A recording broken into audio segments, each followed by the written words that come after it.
sorry, baby. You're right to be suspicious. I shagged her. What? I shagged her rotten, baby, yeah. You play the game, I'll masturbate and sing a lullaby. You run the race, I'll pay the mile. You sing the pink club fuzz and dance the musty queer. I'll stay at home 'cause I'm the mouse. So high that I can't fly, more deep than space, number 9. Can't tell time by telling time. She's so ready, I'm so heavy, it's so heavy on me. Can't hold time by holding time. Barbarella, come and save me from my misery. Can't you see it's a disease? Shoot the bad guys and I'm glad to sing a tune for you. Lost space, we can be free. Let go, let God, they say. I do believe, but not in yours or yours. I just believe it's all the same. Don't know just who I am. Don't know about the lamb. I'm the meat of the feast. Barbarella, come and save me from my misery. Can't you see it's a disease? Shoot the bad guys and I'll gladly sing a tune for you. Lost space, we can be free. Na na na na na na na na na na na na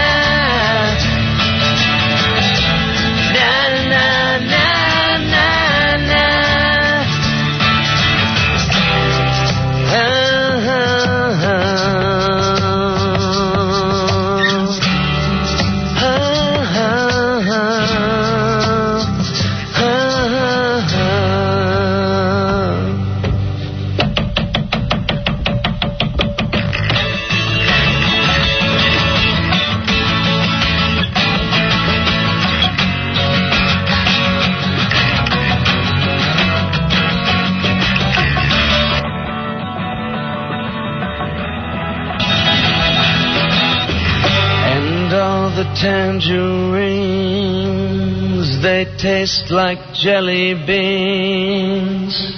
This must be boring by now. Grab a scale and guess the weight of all the pain I've given with my name. I'm a selfish piece of Barbarella, come and save me from my misery. Can't you see it's a disease? Shoot the bad guys and I'll gladly sing a tune for you. Lost space, we can be free. Barbarella, come and save me from my misery. Can't you see it's a disease? Shoot the bad guys and I'll gladly sing a tune for you. We watch Lost in Space on my TV. Na na na na na na na na na.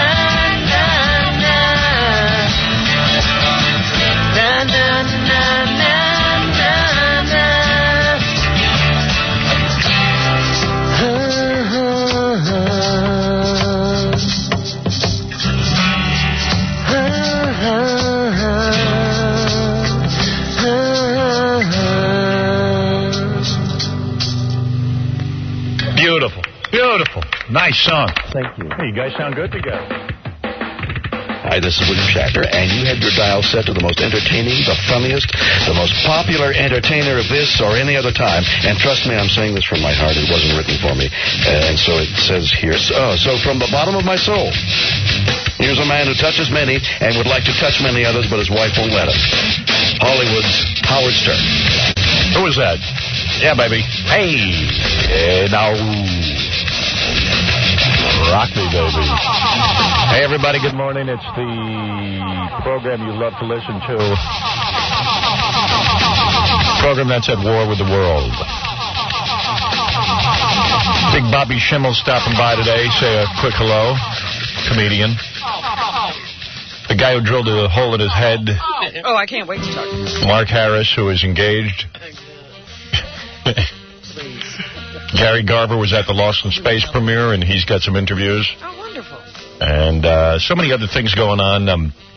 OJ, we're going to have another shot on that, in case you missed it. Yeah, that was good. Yeah, we got an OJ interview. Look out. Gary Garver is the man. Mm-hmm. That's right, baby. Yeah. He confronted OJ. Yep. OJ and Gary Garver. Everybody loves it. So it's a big show today, you know what I'm saying? Annual Rainforest International Concert will be at Carnegie Hall on April 27th with Billy Joel, Elton John, Sting, and James Taylor. Tickets can be purchased by calling 212-247-7800 or keeping it right here because I'm going to give some away. I was going to say, are you really going to give them away? Yeah, baby. Yeah, baby. Yeah, baby. Because we have another homeless game, don't we? Yep, we sure do. Oh, groovy. And I have a special treat for you. Maybe I'll play for you right now. What's that? You know who Lorne Michaels is? Sure, the guy from Saturday Night Live. Right, not the guy who got his nipple bit off by a horse. That was Lorne Green. Lorne Michaels is the guy who created Saturday Night Live. Yeah. And I know a guy who knows him, and he talks into a microcassette. Do you know this? No. That's how he works? Yeah. You know some guys carry a microcassette? Right, they put all their little thoughts in the microcassette, right? Well, we got his microcassette tape, and he talks about our new show on Saturday nights. No, what? Listen to this. It's Lorne Michaels' microcassette. Dear Diary, today is April 1st. Howard Stern held a press conference to tell everyone about his upcoming television show that would compete with my show. I have to tell you, Diary, that I'm as scared as I've ever been in my life. More scared than the time I hired the first black guy on SNL. I have been the #1 show for so many years.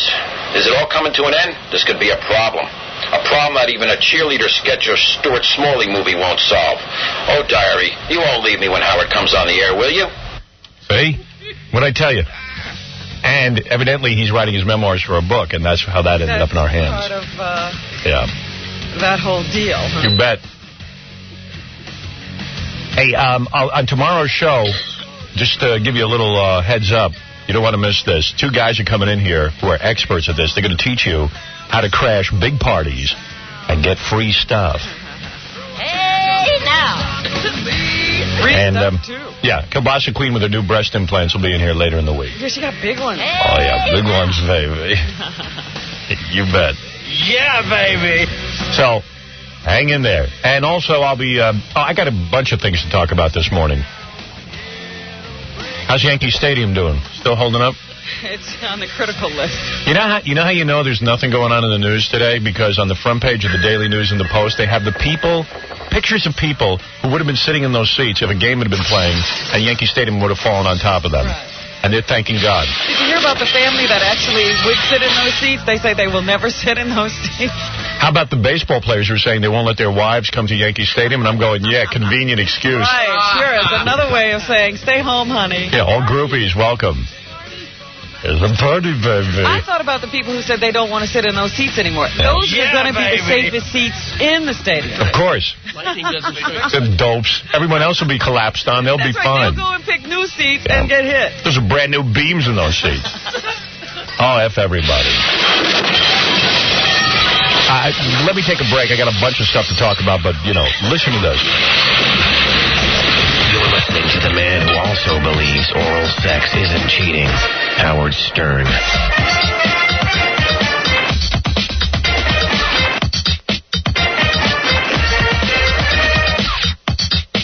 Priceline. You know, William Shatner was just telling me about Priceline. I guess he has a deal with them. He represents them, too. Oh, really? What is it? He says that their website gets 750 million hits a day or something? It's definitely reduced airfare, and I think what it is like... Oh. I think you click in, and at the last minute, I guess if there's seats available, you can get, like, really discounted plane tickets. Yeah, this is the group that helps to fill those seats that go empty on those planes all the time, and they can get you really great fares. Yeah, you go on Priceline.com. Now you can name your own price for leisure airline tickets anywhere in the world using a revolutionary new service called Priceline. I guess William Shatner is the print representative. Yeah. Call 1-800-PRICELINE. Or you can visit them on the web at Priceline.com. Priceline. Or 1-800-PRICELINE. And really save big money on airline fare. 1-800-PRICELINE, Priceline.com. We're back. Picture this with the Howard Stern Show. Oh, yeah, very musical. Stern Show.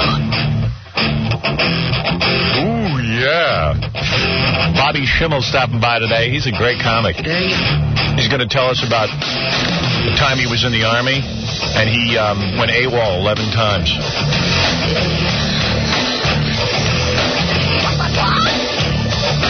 He's the guy whose kid died of cancer, and right before that, the Make-A-Wish Foundation got in touch with his kid, and he told the Make-A-Wish Foundation that his kid wanted to see his father make love to Dolly Parton and feel her up. Do you know that? Yes, and that's a true story. He said, hey, my kid's going. Why shouldn't I have a good time? I think he got her, if I'm not mistaken. Dolly likes to give to charity. Yeah. Bob Schimmel, man. He goes to a dark place. Very dark. Mm-hmm. So much weird stuff going on. It's like, I saw the MTV Awards when, the nominations came out. Nominations? I was going to say, I missed them. I thought that I would, be nominated for an MTV Award. These are the movie awards? Yeah. Oh. I really did. I've been a little disappointed. So too. Yeah. Leonardo DiCaprio, of course, nominated. Because that's how they get people there. Right. Well, he didn't get an Academy Award nomination, but he gets the MTV Award. Yeah, I'm sure that's great consolation to the dude. The ratings for the 4 big networks, I guess they call the 4 big networks the 3 regular ones and Fox. They were down this week, even though, like, Seinfeld had a brand new show. Because there's been so many reruns. I don't know about you, but I can't tell. Every time, and I don't watch that much TV. Me neither. When I can turn on TV and see something I've already seen before, they're not making many shows. I mean, I only watch like 11 hours of television a day, so I'm not what you'd call a big user of television. You know what I mean? Because I take about an hour a day and get some air. But anyway, the ratings are so down because you just assume everything. Yes. So many things are in reruns that the things that aren't, you and miss it seems anyway. that everybody's having these reruns at the same time. I know, and then they had a new Seinfeld, and I'm not a big Seinfeld fan, but I watched it this week, and it was real good. Did you see it with the rickshaw? Yeah, it was great. great. It was great. Did you see it? No, I haven't seen it. I thought this was great. Accident. Kramer decided to start a rickshaw business where he'd get the homeless to pull people around. Yes. And then he gets the rickshaw out on the street, and this homeless guy, they're auditioning him and that guy Newman. And the guy, the homeless guy, steals the rickshaw. He just runs off with it. Pretty funny. I always said that was funny because I think we once said that on the air that they should start a rickshaw business. Right. It'd be good. No pollution. Yeah. New York would be perfect. So there was a new Seinfeld and nobody knew it. Yeah. There's something weird about guys pulling other guys around in a rickshaw. I mean, it's the lowest thing. I was in Atlantic City a couple of weeks ago, Yeah. and what they have out there, as they call them taxis, is guys pushing you down the boardwalk. Yeah. And it's really strange It's bizarre. to have somebody push you down the boardwalk. It's a Polish taxi cab, they call it. Hey, they started a show on TV with Robert Urich called The New Love Boat, and all the critics talked about how bad it was. Once again, like Baywatch, The New Love Boat cruised to huge ratings. Really? Big ratings on Everybody was looking for something to watch. Yep. UPN's remake of The Love Boat, an Aaron Spelling production. That guy's got the touch of gold. Seen locally on Channel 9, which gets no ratings for any of its shows, except for Buffy and Dawson's Creek. 11 is Buffy and Dawson's Well, Creek. there you go. So Channel 9 gets no ratings, except for their black shows. So this is their first non-black show, I think. Don't they have Star Trek, though? Yeah, okay, Star Trek. This is the highest ratings for UPN in the 8 p.m. time period in more than 2 years. Wow. Yeah. They were number one in their time period, beating shows on the big boys, ABC, CBS, NBC, and Fox. Good for them. Yeah. Isn't that something? Love Boat. Love Boat's not supposed to be good. Yeah. It's supposed to suck. You're supposed to be embarrassed to say you watched it. Yeah, nobody watched it. Yeah. I don't know. One person who watched it. Huge ratings. No. Right. No one saw it. How was it? Now, this is a bizarre story. 11 hours of TV. I hear something really weird in New York in Central Park. People are always getting raped in Central Park. I mean, I go to Central Park all the time. I never see anyone getting raped. I guess you got to go to... raped anybody and nobody's No. raped you? But everybody there rides bicycles, rollerblades, and runs. Yeah. That's the big three. Yeah. So, anyway, they said originally, the cops said a 21-year-old bicyclist had been raped at gunpoint. No, that was at Flushing Meadow. Oh, was that at Flushing Meadow? Yeah, it okay. was in Central Park. Okay, turns out she wasn't raped. Yeah, and I want to know what did happen. I'll tell you what happened. They say right here in the paper. The woman, okay, stopped and talked to three strangers. She was on a bike. One of the three strangers took her bike for a ride, but he never came back. The woman's boyfriend owns the bicycle. She freaked out. She wanted her bike back. She pleaded with the other two guys to get the bike back. Okay, which belonged to her husband, not her boyfriend. Okay. All right. One of the guys said they'd go get the bike if she had sex with all of them. She reluctantly agreed. This bike means that much to her husband. She only had sex with the man who took the bike, sources said. Now, so that's what happened. Her original story was that she was ripped off her bike by some guy. Yep. And then two guys held her down while one guy raped her. Yep. And they said her story started to fall apart Yeah. when they brought in two suspects. How does her husband feel about this? I would guess, being a husband myself, he's probably not too thrilled. Well, if your wife was riding your bike and some guys took it from her, wouldn't you want her to do anything she could to get it back? My new bike, yeah. The one where the pedal fell off? Yeah. Yeah, I went biking on Sunday, man. My pedal fell off. I was 11 miles from my house. I had a telephone. Nobody was home in my house, and I walked 11 miles. Boy, that sucked. You know, I wanted exercise, but not that much exercise. How about this? Some kid was kidnapped in the Bronx. A little boy. He was 10 years old. The guy who kidnapped him forced him to smoke crack for 2 days. Oh, here, smoke this. Yeah. Oh. Isn't that weird? Yeah, that's the thrill you're looking for? Yeah. At least he shared. How do you like that? Yeah, I wouldn't share. I don't. It is weird because guys who are addicted to crack don't want to give up any of their stash usually. That's a weird. Like, why would you give... It doesn't sound like that guy was a crack addict. No. Why would you give a 10-year-old, unless you're a dealer and you want to get a new kid hugged? Maybe he wanted his bike. Hey, I don't know. Could be. I don't know. It's all too weird. Weird. Do you know John Hinckley was trying to get out again? You're kidding. His parents say he's a good guy, right? Oh, I don't know whether they testified this time or not, but they have always said, you know, if John wants to come home for the day, we'll take him. Yeah. But anyway, he goes up before this board all the time, and they ask him, you know, questions and stuff like that. This time he was denied his request for these, you know, little visits outside the hospital because he's now become obsessed with a pharmacist at the hospital, just as he was obsessed with Jodie Foster. Is the pharmacist a woman? Yes. Oh, okay. At least he's not weird. Oh, stop. So they said this guy is still very dangerous, and they don't think he should be out anytime. Pete, you're on the air. Hey, man. Hey, dude. Good morning. Why do you think there's only white people that drive for NASCAR? That's a white man's sport. I mean, you think it's an expensive sport to get one of those NASCAR cars. You know what I mean? Yep. And think no one wants to sponsor any American Africans? I don't know. Don't know?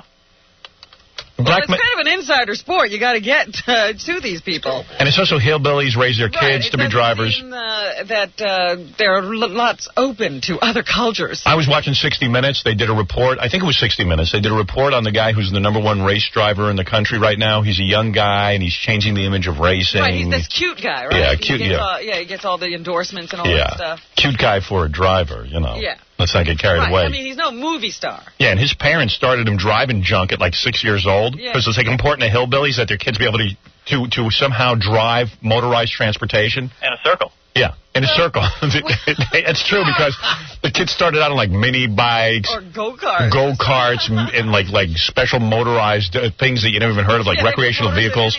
Yeah, it was important to the parents. I mean, the word racing is close to racist. You know that. Everybody knows that. Well, remember when a woman wanted to drive for the first time? They lost their mind. Yeah, who needs that? All right? All right, thank you. Much love to Jackie's Con Air joke. Thank you. Yep. What was that? The Con Air joke that nobody got, remember? I don't. Yeah, let's have a replay of that one. I don't even remember it. What joke's he talking about, Jack? An old From Sternak. Oh, man. The Sternak that bombed. Oh, yeah. I got another Sternak to do. Oh, no. It's all about Jackie. I'm going to be doing that tomorrow. I'll laugh hard. Tell us that joke again, Jackie. No. Yeah, what's the joke? I forget. It was Con Air. Yeah. And the question was, what's the smallest unit of measurement that a construction worker uses? Con Air. I don't get it. I really still don't get it. Con meaning like a convict? No. What's the smallest? Air. Oh, Robin just explained it to me in my headphones. Oh, it's supposed to... Con Air. Are you out of your mind? There's no one would get that. Did you get that, Robin, or he explained it? No. It's supposed to represent it's a play on words for a hair on a woman's private parts. That's a major leap of faith. Con Air. Con Air. Yeah. But, you know, good luck. Good luck getting that. I was hoping that you'd say it right. All right, I bombed. Con Air. Con Air. If you say it any better, you can not...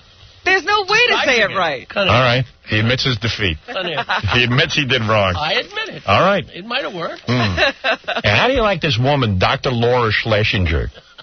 She's a talk show host on radio. I swear to God, I never heard of her. Never heard of her until this happened. She went in the newspaper and said she had a TV deal with CBS like I do, but she's turning it down because she doesn't want to work on the same network with me. Ready to sign a lucrative deal. Yeah. What a load of crap. She issued a press release the next day trying to jump in on my little action. How come nobody knew about this lucrative offer? How come I'm talking to everyone at CBS? They never heard of the lucrative offer. Hey, you know, you hadn't said anything about what was going on with you, and it kept leaking to the paper. Yeah. Now, Laura Schlesinger. Yeah, well, all she did. Kind of a deal. I've never heard of somebody issuing press releases to every major media outlet saying, I'm turning down my deal because of Howard Stern. Right. What a joke. And like, did anybody what morality? CBS? Yeah. Yeah, oh yeah, sure. I called CBS. They said, what? Who? Yeah, what a joke. A TV show. It's like, well, okay, fine. You don't want to work with me, fine. Why do you have to issue a press release to tell everybody? Gee, guess what I'm doing? I'm turning down a TV show. What a joke.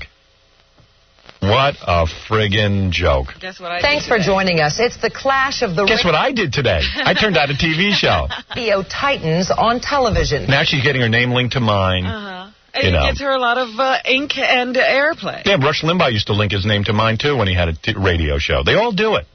Famed psychologist Dr. Laura. Famed psychologist. What it is a sex show. Guess who paved the way for her to be able to talk about Con Air on the radio?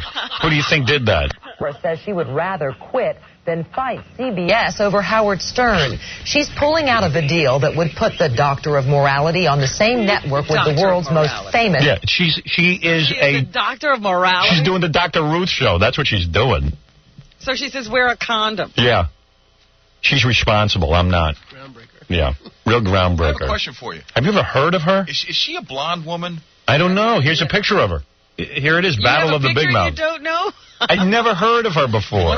I think I read something about her on vacation. She's kind of a kook. What do you mean? She doesn't talk to her mother. Hasn't spoken to her like in 10 years. Yeah, I wonder why. She issues press releases saying she's turning down jobs because of me. And if I'm remembering the article correctly, I think she dated. When she got her first job in L.A. on a radio station, I think she dated, like, the general manager. Yeah, well, oh, good. The job. Good, Laura. Good. Well, let's find out more about her. What a role model you turned out to be. Yeah, I'm like, why is she opening her mouth and admitting that she, like, why would you open your mouth about that? What, you want a pat on the back? Doctor of Morality. What have you done so bad? Yeah. What did I do to her? What did I do to anybody? Where am I immoral? Oh, I talked about vagina. She doesn't? You say you like women. Yeah. That's awful. It's such an obvious ploy. Shock Jock. Gina Silva has the story. She's the queen of radio shrinks. He's the outrageous king of all media. Standards have gone to now she's elevated to queen of something. That's I'm right. Low, and I'm here to represent. Yeah. Is that it? But Howard Stern's announcement he'd put his shock radio show on CBS, the Tiffany network that has Cosby and Touched by an Angel, shocked no one more than Dr. Laura Schlesinger. A source told us that Dr. Schlesinger said there's no way I'm going to be in bed with Howard Stern. Yeah, honey, believe me. Who is is that talking? Yeah, I don't know. Let's see. Besides, David Hildebrand says Dr. Laura killed her. David Hildebrand, TV something. Oh. Who is he? Deal with CBS's iMark Entertainment to develop a TV show based on her popular advice show. Dr. Laura told the New York Post, I thought it was morally incompatible programming to have iMark developing and distributing shows so divergent. What is her show? I've never heard it. She's a sex show. Yeah, she's a sex show. This is how people... That's like Sally Jesse Raphael used to put me down. Yeah. I went, Jesus Christ. I don't do anything near as bad as Sally Jesse Raphael. She takes people, minors... 13-year-olds, puts them on stage so her white trash audience can yell at them because these girls might have acted out sexually or something. It's a public stoning. Yes. I think this was, in fact, a genuine moral stance that she felt just because of the quickness with which she responded. Dr. Laura reported... No, it's she didn't get an offer, B, or she got some lame offer that she didn't like, and C, she sends out the memo immediately saying, hey, guess what? I turned down a TV show. Oh, come on. Who do you know in the history of show business sends out press releases talking about what they turned down? The only reason for a press release is to get work. Right. Called her lawyer 60 seconds after hearing Howard describe what kind of... 60 seconds. ...air he would bring the audience. As you know, we have a lot of nudity and lesbians. Did I mention we have lesbians? Yeah. And nudity. Yeah, Ellen DeGeneres has lesbians. It's okay. In fact, I'm not even sure how they're going to put our... And by the way, you can be sure that the Dr. Laura Schlesinger is no MD. You know what her doctorate is in? What? Stuttering John told me this. Physiology, not psychology. And she is the one... Why is she giving people advice? Yeah. What credential does she have? Physiology. She has the same credential Bernard Meltzer had. None. She's Dr. Schlesinger. He was Dr. Meltzer. What's physiology? What is that? She counts her breasts. Go on television. But Dr. Laura's popular radio show is anything but. Popular. It's on middays. How popular is it? It's a midday show on AM radio. It's not that popular. This is a grandstand to get my audience interested. It's a... What? A doctor by her first name. Yeah. Dr. Harry. Yeah. Remember the doctor on... Dr. Mo. Yeah, Dr. Mo, Dr. Larry, and Dr. Curley. Remember that guy Dr. Harris, the news guy? He used to be the weatherman on CBS. Dr. Neil Harris, was that his name? No, Dr. Frank Field? No, Dr. Harris. He was the weather guy. You weren't around in New York back then. This guy was the weatherman on for the New York Times. He was the weather guy on radio. He was a doctor, and they found out he wasn't a doctor at all, and he lied. No credentials. He had no credentials whatsoever. She's hi, I'm Dr. Laura Schlesinger. Yeah, you want to know how you get that doctorate? Anybody who wants to spend the money can get it. Where's your stethoscope? Yeah, what college did you go to get that? You know how easy it is to get a PhD? Yeah, you just stay around. Yeah, you don't think... Bill Cosby has a PhD. You know what he did? He talked about his cartoon. That was his oral exam. Dr. William. Dr. William H. Cosby. Bill. And he's so proud of it. And nobody buys into it but him. Yeah, he's two people now. Yeah. He's Bill Cosby and Dr. William H. Cosby. Dr. Laura Schlesinger. The radio... Man, aren't we lucky we have a doctor with us today? Oh, is doctor on the air? A doctorate in physiology. You know what that is? That's a gym teacher. You know what the physiology is? That's what gym teachers do. Naming body parts? Yeah. That's what gym teachers do. For crying out loud. What a joke. Moral mix of ethics and advice on anything from sex to relationships. No, how about the whole show is a sex show? How about sex to sex? Yeah, and you know what this is? This is like, well, wait a second. I'm probably going to come under attack from my show because I do a sex show. This is Laura Schlesinger thing. She goes, I know what I'll do. I'll put down Howard Stern and take a moral stance. Everybody will think I'm good. Yeah. How do you think sex shows got on the radio in the middle of the day? Who do you think got fired from about 15 jobs in order for someone to even say breasts on the air? Who do you think did this? What do you think, this happened by accident, that she can say the word penis on the air? Do you know I got fined by the government for doing that?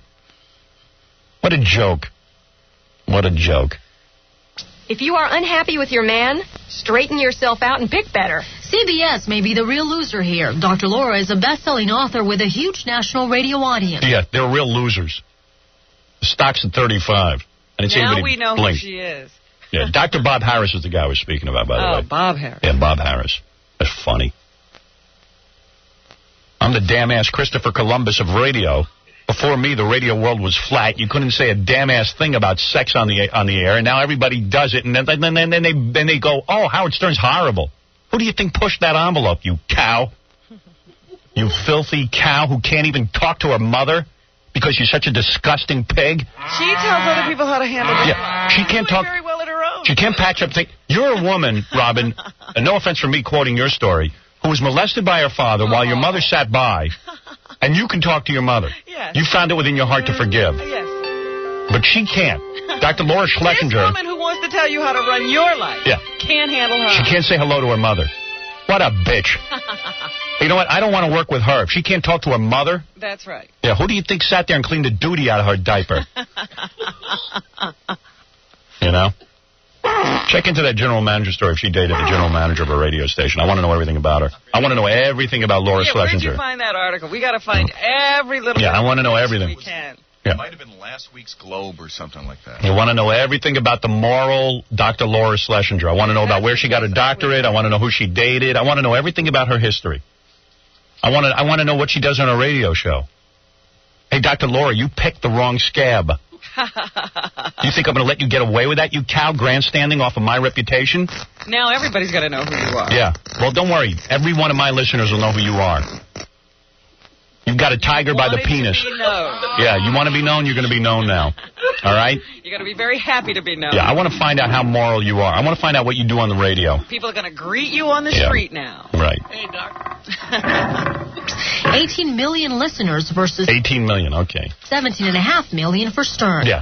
They even know how many listeners I have. Speculation is she's already started talking with other syndicators. I think we will see Dr. Laura on television very soon. Yeah. She'll be doing something called the Sally Jesse Raphael Show. It's the same act. We're going to see Howard first. A CBS spokesperson told Extra, quote, "We are very excited about Howard Stern and wish Dr. Laura all the best." Yeah. In other words, what deal? Police. You know what happens? All these radio guys go around pitching television shows that never get on the air. What a goof. Yeah, Gary, go ahead. Howard, how you doing? Yeah. First of all, love you guys. Listened to you for a long time. I'm down in South Florida, and I used to listen to Doctor every once in a while. Yeah. Dr. Douchebag. Yeah. She is the Jerry Springer of the radio. Of course. She's like Sally Jesse Raphael, who goes around saying, I'm high and mighty. Meanwhile, she's putting 13-year-olds on the radio and exposing them. Sometimes even worse than that. She asks them their age and says, I'm 10 years old. And it says, yeah, my uncle's cousin's brother molested me. What should I do? Yeah. Well, you ought to call child services, and if that doesn't work, and then some people call in. And yeah, and then they give every lurid detail of what happened to the 10-year-old. Yeah. Yeah. Well, what it is this woman is probably going to come under attack herself like Jerry Springer does. Right. So this is a way of saying, hey, I'm a good guy. I'm not Howard Stern. Yeah, she has I'm a doctor. It's a big. I'm a doctor. You don't understand. He's not a doctor. Yeah, because what? I can talk about these things. I didn't waste my mother's money, who I don't talk to anymore. Hey, Howard. Yeah. Instead of Dr. Bombay, she's Dr. Bimbet. Yeah, thank you, Dr. Bimbet. Dr. Bimbet. All right, Howard. Right. Please. Police. For goodness sakes. Jesus. What a ruse.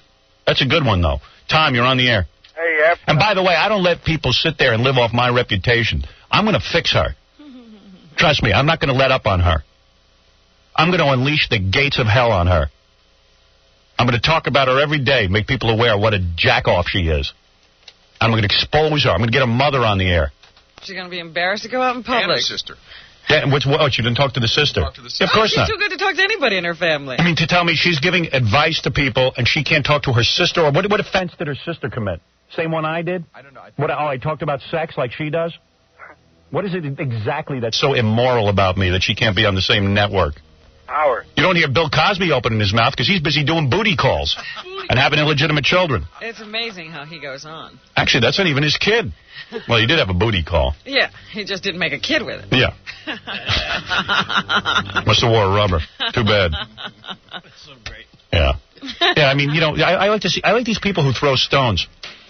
I love to look at their morality. Hey, why are you going to let Dr. Douchebag upset you like this? What else I got to do? Hey, that guy you were talking about before, the stock car driver's name's Jeff Gordon. Yeah, he's the white guy. Yeah. They're all white. They're all white guys. Yeah, but he's the good-looking white guy. I think a black guy would make a good race car driver. They're always stealing cars and running from the cops. There you go. I was watching TV yesterday. They had a black guy on. You know, they mostly in California, they have helicopters with cameras. Yes. They had some black guy on. He stole a car. The cops were chasing him. He hopped out of the car. He was hopping over fences. I'm watching this thing. I go, this guy's a world-class athlete. You had to see it. Why is he running down the street? This guy should be running on a track. Yeah. He should be on a basketball court. This guy was unbelievable. He was out racing helicopters. Well, that's how you get stars, Howard. You know what I'm going to do? I'm going to try and find a black guy and sponsor him in NASCAR. Well, there are black guys in NASCAR. There are? Yeah. But I got to get a guy who's really going to get some money behind him and really get in there. You can paint the car the color of a watermelon. Oh, you're very sweet. You're cute. Hey, can I try to stump Jackie real quick? Okay. You just stumped us. You just stumped me. Go ahead. Hey, Jackie, what's the difference between, or what's a blonde and a turtle have in common? A what? A blonde and a turtle? Yeah, a blonde and a turtle. What do they have I'm in common? ashamed that I know this. What is it? When they're on their back, they're effed. Yeah, that's it. All right. Sorry. Sorry, I knew that. I'm ashamed of what I know. I never thought it was that funny. It's not. I know. Ashamed I knew it. A note to Allison Stern. This is what you should sound like when your man comes home. Hello. Yes. What can I do for you? Is this Howard? Yes. The Howard Stern? Yes. Oh, my God. Oh, my God. That's right, honey. No. What? Is it really? That's right. Oh, Jesus, God, I love you. That's right. I love you. I want you. I need you. I worship you. I admire you. Oh, my God. Is it really? That's right. Swear to God, hope to die. I swear to God, it's me. Oh, my God. I'm really thinking to you. Oh, my God. Let me tell you something. I love Jesus. Is this the one of the... Oh, my God, is this Robin? Oh, my goodness. Oh, if you carry on for Robin like that, what good is all this? No. Yeah, Is it Robin, too? Yes. Oh, my God. Howard! Robin! Oh, my God. Let me tell you. I love you guys. If people think I'm acting blasé about this woman's reaction to me, this goes on all day. No. So this isn't the kind of thing that I'm not used to. Please get used to it because I don't know if I'm the only one that really freaking loves and Honey, let me tell you something. Crying? Are you crying? Just about. Oh, you guys are so great. What is she trying to say? You're listening to a man who may not know what he's trying to say, but he keeps talking anyway. Howard Stern.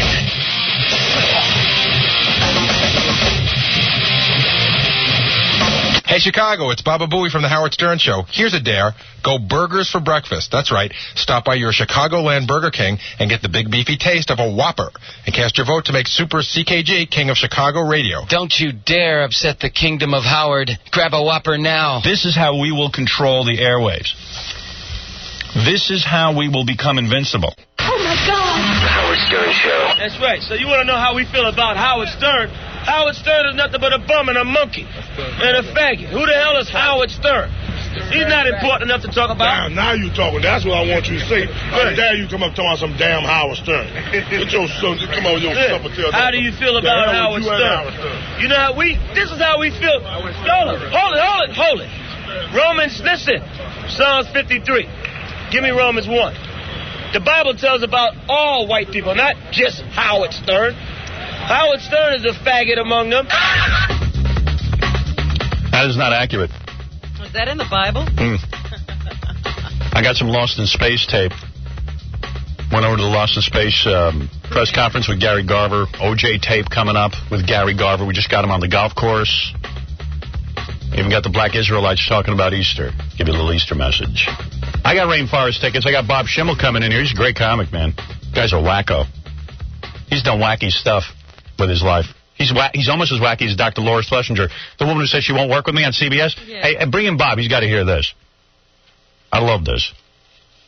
I got an article from the Globe that Robin just gave me on Dr. Laura Schlesinger. This is the woman who gives out advice and can't work with me. Wait till you get the MO on this broad. All right. You'll see what a grandstanding fake she is. Give us the MO. Now, I knew there was something wrong. I said, what kind of a woman? All right, Bob Schimmel bringing in... Bearing gifts. Bearing gifts. Donuts. Get that away from me, bro.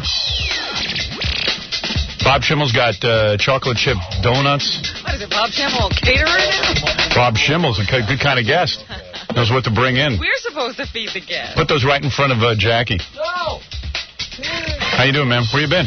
Where have I been? Yeah, Los Angeles? Yeah, I was actually in the hospital last week. You're always sick. Yeah. What did you have? A transfusion of bleeding ulcer. Oh, dear. What's up with you? I don't know. Ulcers are so passé. I can't keep getting more sick. Yeah, you don't even have to have an ulcer anymore. He's always sick. You have to sign a waiver when you get a transfusion that says you know that you can get HIV or hepatitis. Yeah. Without actually having the benefits of having a homosexual experience. Yeah, that's always a thrill. We had a guy on yesterday. He said, he contracted herpes. He said he got it from kissing a girl, and he got it in his eye. He said, I didn't even get laid. Oh, man. You mean you had what did you have, an esophagus? Ulcer, yeah, in my where my esophagus meets my stomach. So yeah, they have to that's scope a me. commonplace. What do they think? You're just a nervous guy? I don't know. I mean, I just came back from Hawaii. I was having a great time. And, relaxing. Yeah. And then all of a sudden you go in the hospital, and then they didn't want to let you out, right? Yeah. I lost 40% of my blood. I have AB positive, so I'm like 3% of the population. So you know what it is? The hospital said to him, you lost too much blood to leave. He says, well, give me a blood transfusion. Give me a lot of blood. They go, well, you could get HIV. You go, come on. Who cares? I got to get out of here. I got a life to live. Well, at least that way, in case, I ever give it to my wife, I can say, remember the transfusion? Yeah. Now, I got to tell you one thing. Yeah, that's right. Damn, Bob's been married, as you know, to the same woman. Yeah. But didn't he marry her twice? Three times. And how many? Wait, you've been married 3 times? Yeah. You've been separated a few times, legally separated, annulled once. And do you cheat in between those times? I mean, when you're divorced? That's not cheating. Yeah, I know, but I mean, do you technically? Well, I was. Actually, what happened once, I was performing at the strip club in Anchorage, Alaska. Nice gig. And I met this girl. It was a great thing, actually. Career going well. The was on before me set her nipples on fire, and they turned the lights off in the room, and her breasts were swinging in opposite directions, and then she blew them out and went, and now put your hands together for Robert Schimmel. Wow. Then, how do you follow that? No, I had fun following that. Well, the guys didn't want to. So anyway, I meet this girl after, and I'm separated from my wife, and she goes, hey, you want to come over to my place? This is the girl who burned her nipples. Yeah. Nipples? Okay, go ahead, yeah. So I was go she over hot? there. Yeah, she was gorgeous. So Right. I'm over there, we're in bed, and we're making out, and she wants to do it, and all of a sudden I'm getting really guilty, and I feel like Oh, you're all in, I thought. Yeah.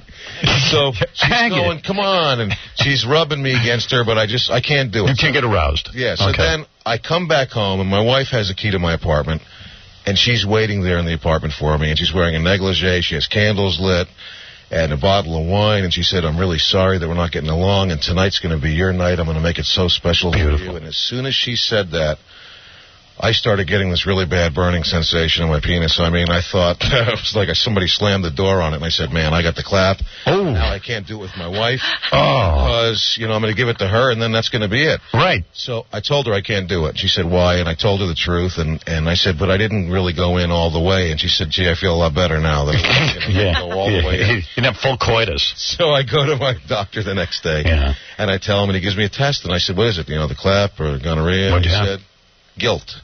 Really? Yeah, he said, you don't have anything. Oh, you blew it. He said, hopefully you didn't say anything to your wife yet. Loser. You are a loser. What do I hear you're going to be pitching a book about being a loser? Yeah. You got a meeting today about that? Today and yesterday. Yeah, He's meet with Judith, our publisher. Sure. Yes. Yeah. You're going to meet with her and you're going to propose a book on being a loser? Yeah, it's called Fail with Flair, and the whole premise of it is that everybody can't be a winner. Some people are born losers, so why not just accept the fact that you're a loser and be the biggest loser you can be? Embrace it. Yeah. All right, let me throw this at you, okay? So this woman, I got a TV show Saturday nights on CBS, okay? Thank you. Nice thing, right? Next day, this woman, Dr. Laura Schlesinger, releases a press release saying, I can't work with Howard Stern. I was going to get a TV deal with CBS, but I don't want, so on moral ground, I am not going to. Who press releases turning down a job? Have you ever heard of this? Yeah, you know what it is. It's grandstanding. Oh, yeah. So Robin hands me the Globe. Listen to this. So now let's delve into this woman, why she can't work with me. Well, this is her M.O. She can't work with anyone. She's not talking to her mother. She's not talking to her father. Oh, God. She's not talking to her sister. She married a guy, divorced him in a year because she couldn't talk to him. Oh, dear. Listen to this. She had her tubes tied because she didn't want to be tied down with a baby. This is a person giving advice. Now has to get the tubes untied because it was a dumb decision. Listen to this. Everything is dumb. An idiot. She made friends with a guy. Her doctorate isn't even in psychology. It's in physiology. Listen to this. She went ahead, and in order to get into talk radio, she charmed host Bill Balance of station KABC into hiring her as a part-time commentator on his show. They dated for several years. Oh. Okay, wait a second. Then, to show how balanced she is, who did she start dating? Frank Sinatra Jr. Oh. Now, wait a second. Yeah, oi. Frank Sinatra But Jr. listen to this. But Frank Sinatra Jr. balked when she started talking marriage. He felt Laura was using him and wasn't really in love with him. Yeah, she sounds like that kind of person. Yeah, like, I'll use you, your family name, and your money. Right. This is Frank Sinatra Jr. saying, I think she's a gold digger. Oh, my God. Can you imagine? I know. Then he'd probably have to plan his second kidnapping. She broke with her dad. Listen, there's a history of... She broke up with her dad, won't talk to him, refuses to talk to him. She finally talked to him before he died of stomach cancer. Oh, great. Hold on. Listen to what a louse this woman is. Her relationship with her mother collapsed a few years after her father died. Of course, when her mother needed her most, because she had no father, she had no husband. Listen to this. Because Dr. Laura Schlesinger said her mother was a lousy typist. What? Yeah. She hired her to work for her and then said, and fired her mother. Who hires their mother? Oh, Jackie. I don't know, but my mother won't hire me. Can you believe this? Okay. This poor woman. All right. Dr. Laura now lives in a multi-million-dollar home in the L.A. area because she married some doctor in neurophysiology. A real doctor. Yeah, a real doctor. You know what I mean? Like a guy who really has a degree. He went to medical school. Yeah, and her pal is Delta Burke, who's real stable. Yeah. I've seen her on a couple of talk show interviews. I don't even know what she's talking about. I'm fat, but I'm happy. I'm fat, but I'm happy. Okay, honey, get a new act. Your act is you're fat now and you don't mind it? I think she's Louis Anderson's stunt double, actually. Yeah, I think you're right. Dr. Laura is an angry woman, some critics say. Can you believe this? This is the woman who sent out you don't think that she is the most calculated... She sounds very moral to me. ...uncaring cow in the world? And what is she doing? A sex advice show. Yeah. And who paved the way for that? I mean, no offense, I did. Well, but everybody tries to jump on that. I mean, I saw that. I had to do a show once with that lady. Who's the lady that tells you that you have to water a relationship like a plant? Who is that? You know what I'm talking about? She was married to the guy that wrote the Men Are From Mars. Oh, really? Venus. Well, she's been divorced 3 times. Yeah. And she's telling you how to keep your relationship together. All of these advice doctors on the radio now sound like, Ramthaw? Uh-huh. Okay, you know the woman who channels Ramthaw? That's what they are. That's right. They're Ramthaw. Listen to this. I'm on Dr. Laura Schlesinger's webpage. Every cow has to have a webpage. Her webpage. Yeah. Now, here's her advice on the webpage, okay? Listen to it. If this isn't straight out of Ramthaw, I don't know. Listen to this. You guys on the white horses keep trying to save women in distress, not realizing you just end up with a distressed woman.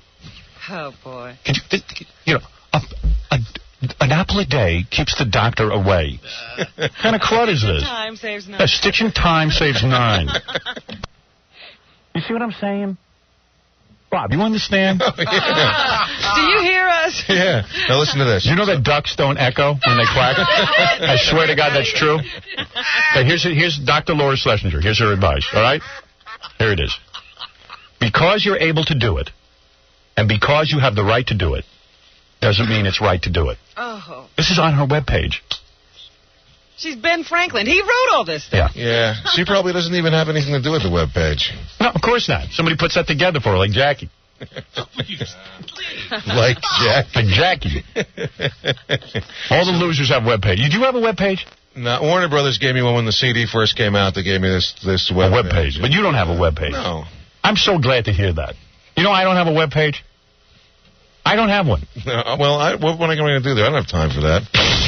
You're busy with your esophagus. That's right. So listen, I go to a place. You guys are so nice to me, and I said, you know what? Look at that assortment of donuts. So I know that you're healthy, so the muffins are low fat, and I buy a dozen donuts, and there's still stuff in the other room. So I tell the guy at the place, I'm a comedian. I'm doing the Howard Stern show this morning. I want the best, the freshest stuff for them. He goes, okay, and it's like 3 boxes of stuff. Right. And he goes, listen, my friend, he goes, because you bought all of this stuff, he goes, I want to give you a little something from me. This is what he gave me. What is it? What is that, a munchkin? Oh, it's a rugula. A rugula. This is free. It's free. The rugula. Wow. That's a cake the size of your pinky. Hey, do me a favor, Bob, before we get into some stuff here. There's a guy on the phone. We talked about this yesterday. Do you know that McDonald's workers are going on strike? Some of these kids? Really? And I'm like, they're nuts. In Ohio. This is the lead guy. This is the head of the strike. The guy who started the strike. Yeah, I think he's like 16 years old. Hold on a second. You might dig this. Brian. Yeah, how you doing? Yeah. Brian, do you have zits? Hi, how you doing? How old are you, Brian? I'm 19. Okay. Let me explain something to you. Why go on strike? I mean, McDonald's is supposed to be like your first job, and if they give you more money and benefits and stuff, you're going to have 25 and 30-year-olds taking those jobs. Right, it's not really about the money, it's just about the respect, basically, Howard. Yeah, but they got Employee of the Month. The respect. Well, Bob. it was, the big issue was excessive teasing. It was just like, it's harassment. I mean, we get harassed and swore at you. Who's harassing you? Who harasses you? The management. What do they say? I mean, you want me to go into detail? Yeah. But they call us asses and stuff. I mean, they don't really... Welcome to the working world. Care about us. Maybe we are a bunch of asses, but still, they don't have to tell that to us. You should get Mel Karmazin and mouth off to me on a good day. I mean, come on. I mean, so your boss calls you an ass. I mean, it's ridiculous, though. Are you actually on strike? Yeah, we're actually on strike. We've been out here... I've been out here for 4 days. Really? I've had like an hour of sleep in 4 days. And you want your boss to stop calling you an ass? Yeah, and that too. I just want to stand up for all like the fast food workers in America. Yeah. Dude, do you have any desire to leave the fast food industry? Is this going to be your life career? Yeah. No, I don't know if this won't be my life career. But. See, I used to work at a radio station. We made $96 a week. And guys said to me, "Listen, why don't we join AFTRA, get into a union, and get some real money?" And I said, "You know what? We're losers. We work at the worst radio station in the country.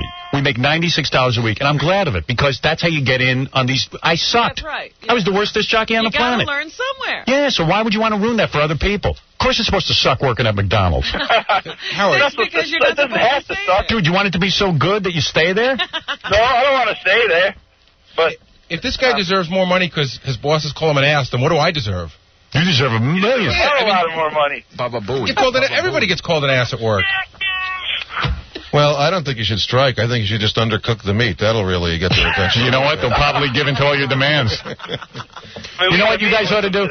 You guys ought to get together, band together, and walk into the sea. Because that's the only place to go. You'll be missed. All right, dude. Good luck with your strike. Thanks a lot. All right, there he is. That's Brian, the head guy behind the strike. The leader of the strike. The leader of the McDonald's strike. Brains. All right, so Bob Schimmel's here. Bob I didn't Schimmel. sleep all night, by the way, the other night after I watched your show on TV with the guy that didn't shower for 30 days after 17 girls. Yeah? I don't even remember that one. Yeah, well, I do. I haven't even had 17 girls not showering for 30 days. I shower twice a day. My favorite Bob Schimmel story is, of course, that, I mean, this is not fun, but his son was dying of cancer. Geez, that's not fun at all, And Bob got a call from Make-A-Wish Foundation, and he told him my son wants to see my dad make it with Dolly Parton. Yeah. Didn't you? And did you ever actually have sex with Dolly Parton? Because I know she's into helping kids with cancer. That's my favorite story. That is the best. I had the Starlight Foundation once, and they said they wanted to make a wish come true. And I said my son always wanted to see the pyramids in Egypt. And they said we were thinking of a wish in the continental United States. Yeah. You got to have the right kind of wish. Yeah. Do they dump you after you make a wish they can't fulfill, or do they give you another shot at it? Give you another shot at a wish. So what was his wish? What wish finally came true for him? He got to fly in a helicopter over the Grand Canyon. Is that right? Yeah. All right. Did you get to go? No. You didn't even get to go? No, my mother-in-law went. Really? Yeah. You didn't want to go? No. Too dangerous? It was dangerous, and he had nothing to lose anymore. Right. You know, I mean, why should I take the chance? Why should you have a whole career going? Hey, no, I love him and I miss him. Yeah, why do I have to go? You'd have to share every last experience with him. Oh, man. So, I've had a lot of tragedy in my life. How old was the boy? He was 11 years old. 11 years old. That's not easy. No, it wasn't. But I like that you had this. You had the wit about you to say you want to visit with Dolly Parton. I like that. Do you know I hosted the Porno Awards in Las Vegas in January? Did you really? Yes, the AVN Awards. Yeah. Now, how is that? Is that any good? Can you get laid? That's a lot of fun. Well, I couldn't. My wife was there, but. But what is it? Does everyone go up naked? No. There's some people that are dressed pretty wild. I went on there, and the first thing I said was, I said, Ashley, what's her name? Julie Ashton was there, and I said, Julie Ashton, I said, I know you're in the audience. I said, my lawyer's here, and he's probably going to be serving you with papers tonight because you're directly responsible for me having carpal tunnel syndrome. And, that's pretty funny. The place went nuts, and they really liked it. They liked it. Were you insulted that they asked you to host that? I mean, it's a porno award show. Bobby Slayton hosted it last year, and I performed there, and then they said, you're the guy that should be hosting. Right. So my manager said, absolutely not. I do not want you connected with porno. He said, talking about sex in your act is one thing, but being there with them, that's a totally wrong for your image. And I said, I'm doing it. And he said, can you get me a ticket? Yeah, right. So, and then he was there backstage. No kidding. You know who I just met? So, he knew all the names. Raquel Darien. Yeah. He's in love with her. So you did that, and you had a good time doing it. I had a great time. But what are some of the awards? Aren't they like best anal sex? They had best female in a gangbang scene. Now, who won that? Do you remember? Mr. Rain. Is that right? Yeah. And do they have biggest wiener for the guys? No. Howard, there is. I know for a fact there is a best male gay sex scene. There is. Oh. There is. I'd like to see the trophy. What does the actual trophy look like? It looks like a regular Oscar. It's a girl holding some branch with leaves on it. Is she nude? Yeah. But this girl won for best gangbang scene, and the first thing she did was start crying, and she said, I'd like to thank God and my husband. I'd like to thank my husband for not killing me after being with 9 guys at once. I gotta get a tape of this. Yeah. Do they tape it? Yeah, they tape it, and there's 2 versions. There's one that's on Playboy right now. Right. And then there's another version that comes out where they show real hardcore clips in between. Really? They go, the nominees are, and then they really show them. See, I would like to even just hear the acceptance speeches. Yeah, I would like to see a girl cry and thank God and her husband. We're getting a gangbang award. Gangbang award. John Leslie won for directing a best all-sex video with no plot. Which is opposite of my marriage. Right. It's all plot and no sex. It's Now, when you host, do you do a medley like Billy Crystal? When you come out at first? No, but they had girls dancing there and everything. Misty Rain was pretty funny, though. She said that when the girl won for best actress on film, she said, best actress, you get to screw the guys you want to be with. You don't have to do anything you don't want to do. You make great money. Mm-hmm. She said, where does the acting come in? Yeah, how could there be a best actress?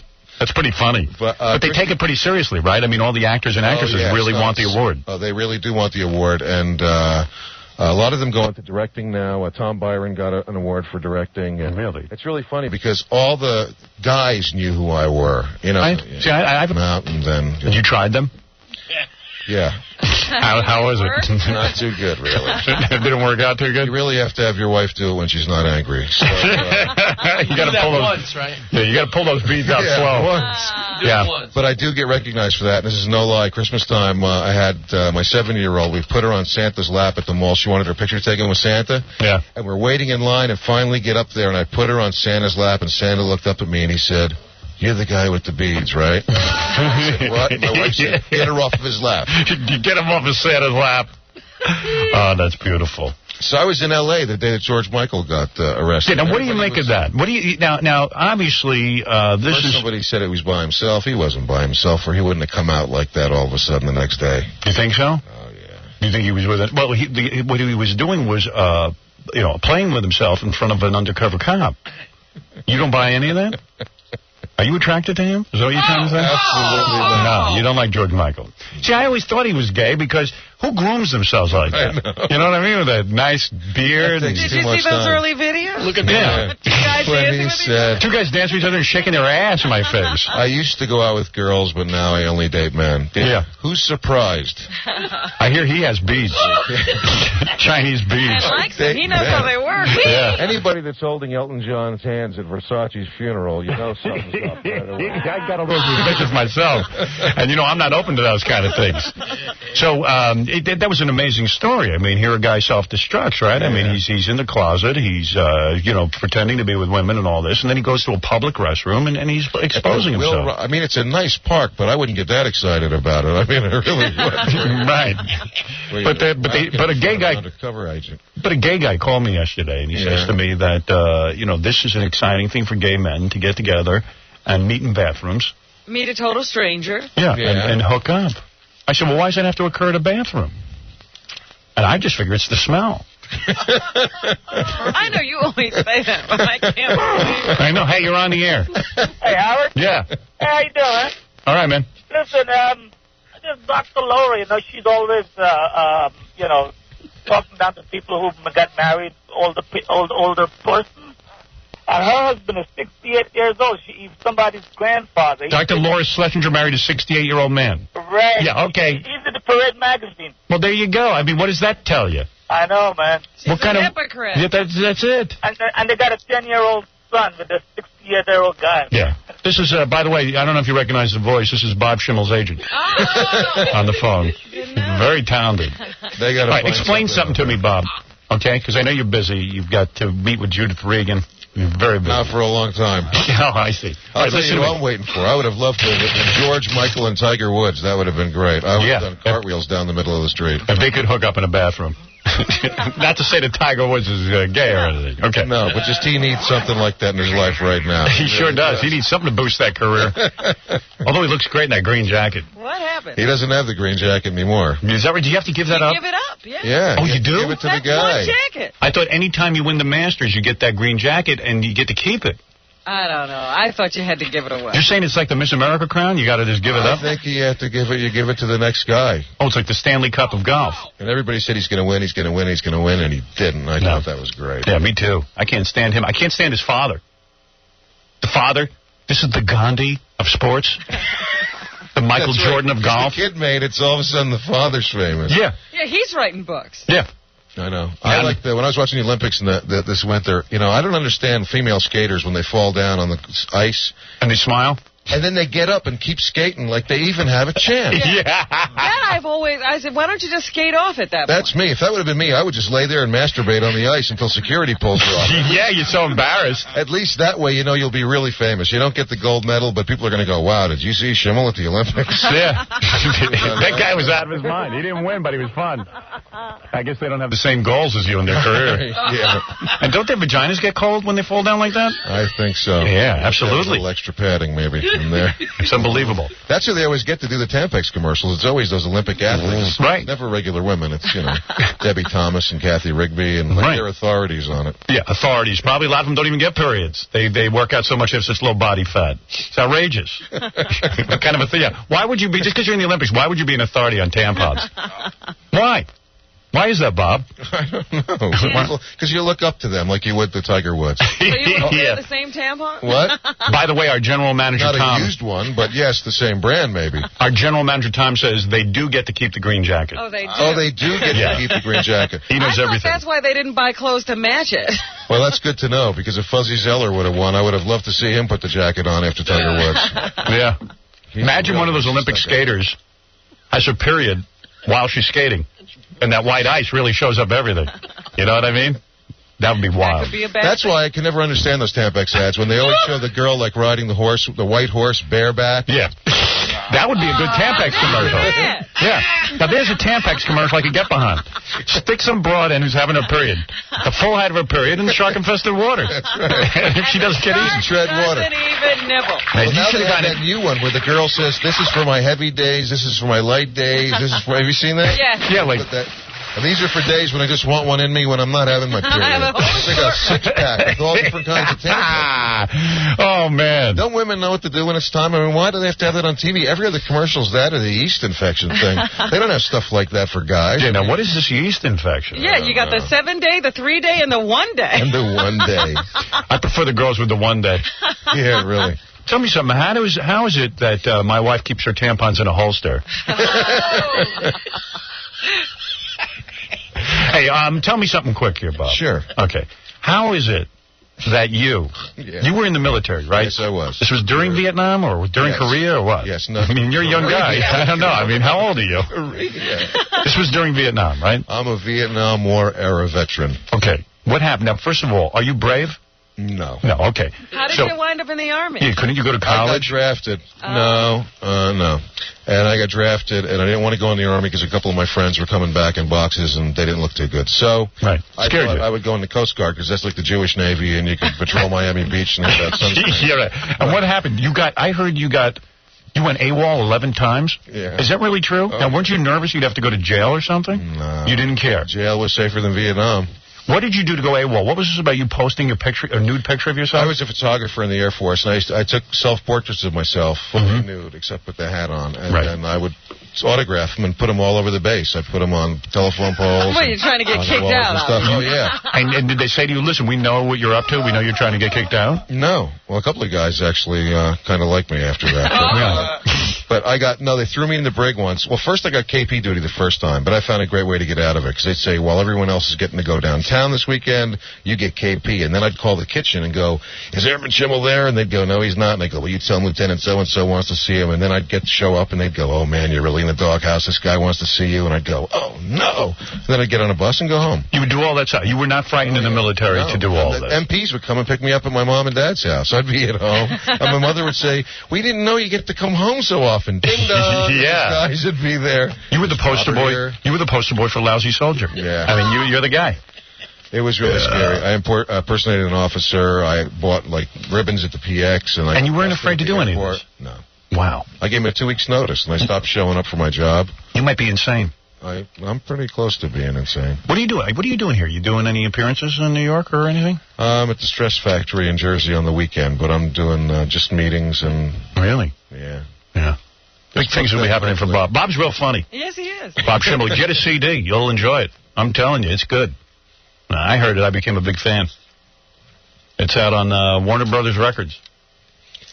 I just recorded another one, and they wanted to make it an enhanced CD, with the video stuff on it. Yeah. So they said, we don't know if we want to do it or not, do we? So they said, you know what?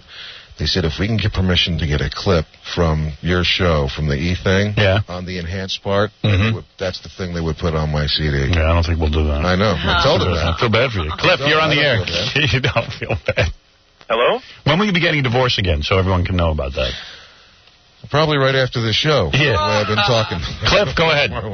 Okay. Hello? Yes? What do you want? I'd like to belch. Oh. All right, go ahead. In honor of Bob Schimmel's appearance. Go ahead. Thank you. That's great. All right. Jeff, you're on the air. Hello? Yeah. Oh, hold on. Let me turn this thing down. Okay. I'll be reading more quotes from Dr. Laura Schlesinger's website later in the program. Right, because we need this advice. Yeah, I don't want to do it during Bob Schimmel's appearance. What about you getting a sitcom, man? Why don't we do like a Friends, like something called I Don't Have Any Friends? When's that going to happen? Be on a sitcom. Why don't you write one of those? What? You could do that. Yeah. You're a talented guy. No, you can't, because the showrunners get to write those things. Oh, really? Yeah, because they want the creative buy. They're not never going to give it to a comic and get the creative buy. Roseanne didn't even get the creative buy on a show that's based on her own... Man, you're angry about everything. No, I'm not angry. All right, take it easy. Yeah, man, no, what? All right, hey, you're on the air. Yeah, Jeff. Hello? Yeah, go ahead. Say whatever it is you got to say. There's an article in the Herald here by a critic over there. He critiqued your show before it's even on the air. There's a lot of speculation about what I'm going to do with this Saturday night show. He says is it only going in 12 markets initially? No. It's a show that CBS bought to put on their owned and operated stations. That's 17 stations. It says 12 here. And then the rest of the stations around the country buy it, like they do with Oprah, or they do with Rosie O'Donnell, or they do with Sally Jesse Raphael. It's a show offered to television. I don't know. When I do it, all of a sudden it's like there's something wrong with it. Yeah. Right, exactly. That's what I just highlighted a few things here. It basically goes on saying there was a time when CBS stood for high-quality programming. But every article's the same. They stood for the Beverly Hillbillies. Yeah. What's so high quality about it? For years, critics have been saying, television sucks, there's no high quality. You know what I mean? All of a sudden, CBS is high quality. Yeah, now all of a sudden, what is high quality about CBS? I'm just saying, this guy is a total idiot. When does your show go on the air? In August. And now people are already going, whether I'm going to win, whether I'm going to lose. I hope that it's... When do I lose? What am I going to lose to? Saturday Night Live? You already won. You got the show. Yeah, who cares? Avert their eyes from this wreck that Stern will go back to being mostly heard, not seen. His name's Terry Jackson from the Herald. Yeah, well, there was a guy named Cal Thomas did a piece about how I'm ruining society, how this is the end. And the show hasn't even been on the air. Why don't all these people bail? Why would they want to stay till the end? And you know that Cal Thomas will be in front of his TV set that night. Titanic was so big, that's why. Yeah, I mean, it's a joke. What are people afraid of? Something interesting might be on television? Yeah, they might actually laugh. You know that nobody can come up with something that Lorne hasn't thought of already. Yeah, he's such a genius. He's so scary. That's what it is. Meanwhile, did you hear this? We got a hold of his microcassette, Lorne Michaels. Are you serious? Yeah, he's writing a book. He dictates into it. Do you ever see him walking around with his microcassette? Yeah. So we got a hold of him. My friend stole it. Listen to this. He's talking about me. Listen to this. Dear Diary, today is April 1st. Howard Stern held a press conference to tell everyone about his upcoming television show that would compete with my show. I have to tell you, Diary, that I'm as scared as I've ever been in my life. More scared than the time I hired the first black guy on SNL. I have been the #1 show for so many years. Is it all coming to an end? This could be a problem. A problem that even a cheerleader sketch or Stuart Smalley movie won't solve. Oh, Diary, you won't leave me when Howard comes on the air, will you? The hell's he talking about? He's an angry guy. He is, right? Oh, he is, yeah, because he made everybody famous and they all ditch him after. Yeah, every time he gets someone famous, they leave. That's right. Yeah. I wonder why. He's lucky he didn't say anything racist into that microcassette. Maybe he will tomorrow. Yeah, we could arrange that. Maybe your friend steals another one. Yeah. Anyway, listen, I want to thank Bob Schimmel for coming in today. It's always fun when you stop by. Thank you very much. I don't know why exactly. You're just talented. You're fun. You get the whole thing. Robert Schimmel, go see him. Where are you going to be this weekend? Stress Factory in New Jersey. Yeah, and try to stay healthy. I'm trying. Are you on medication now for the Oh, yes, I am. What are you on? All kinds of medication. I'm on Carafate and Prilosec and some blood pressure medication that prevents erections. And is that right? Oh, yeah. Now you're going to take the Viagra? I'm watching porno movies 2 at a time and like picture in a picture, and I might as well be watching the Home Shopping. Are you telling me like if you touch yourself, nothing happens? I mean, even if you think about beautiful women? I've touched other people and nothing happened. Oh, really? Oh. Are you concerned? What? Yeah, I told them. They said they want to experiment with the dosage. I just think the doctor's having a thing with my wife. Hey, Fred, why don't you touch Bob? But there's that new drug now. Can't they? That's my luck. Fred, why don't you touch Bob? Hey, Bob, they've got Here we go. Robin's right. They got a new drug. It's a pill, and it'll give you an erection. The pill you stick in your penis? No. No. You don't have to do that anymore. You take it by mouth. You fell for that? Did you try that one? There's a pill you stick in your penis. Yeah, but supposed to get an erection. That's true. That is very true. It's a suppository. Yeah. For your penis. Then there's shots you can give in your penis, and right. you're supposed to do it. Yeah, Leslie West was doing that, but now there's a pill you can swallow. We like to announce who's doing it. But there is a pill now that you can take. Leslie West. Yes, Leslie West from Mountain. Oh, my God. Oh, boy. Yeah? Yeah. And you take the pill and you'll get aroused. So I would hope you try that. Okay. You hadn't heard about that? No, I know the one that you stick in your penis. That's the last one my urologist told me about. He said, I have a pill that you can stick in your penis, and in 20 minutes you have an erection, and it lasts for a long time. Really? He showed me a penis pump that they sell for $900. Right. Doctor. Yeah. That looks exactly like the Jeff Stryker penis pump. Really? That's $29.95. Yeah. But this one's approved by the FDA. Really? And what it is this thing you pump up, and then you slip this ring down around your you know what I mean? Look what Bob's going through. I'm telling you, it's a mess. You are a real mess. You really are. You know, you're a young guy. You got to mellow out. And they have a 1-800 number that's 24 hours in case you have problems with it. With the pump. Help you with the pump, okay. I have nuts the size of capers, so I have a different problem. Okay. I have one that's that size. Yeah, you have one. It's a whole other story. Anyway, Robert Schimmel, great comic. Look for him in the record store and look for him in clubs and Not stuff. the CD, me personally. I'll just be hanging out at the record store. Yeah, he stays there a lot. He's got nothing else to do. He can't get an erection. Yeah, okay, thanks, Bob. Well, thank you very much, Beverly. That's a very worthwhile enterprise. We want to thank all of you folks for coming out tonight and volunteering to help us here answering these telephones. And by the way, I want to address something real quick here. Obviously, not all of these telephones ringing right now are from callers who are making the pledge. Along with our pledgers, I think we have somebody who is trying to play a game with us. I'll give you a fair warning right now. We're going to have these calls traced, and we will prosecute. And if these calls don't stop, you're blocking us from getting people who want to call and support public television, and we will prosecute you. So be warned. Beware. That's about the end of that subject right now.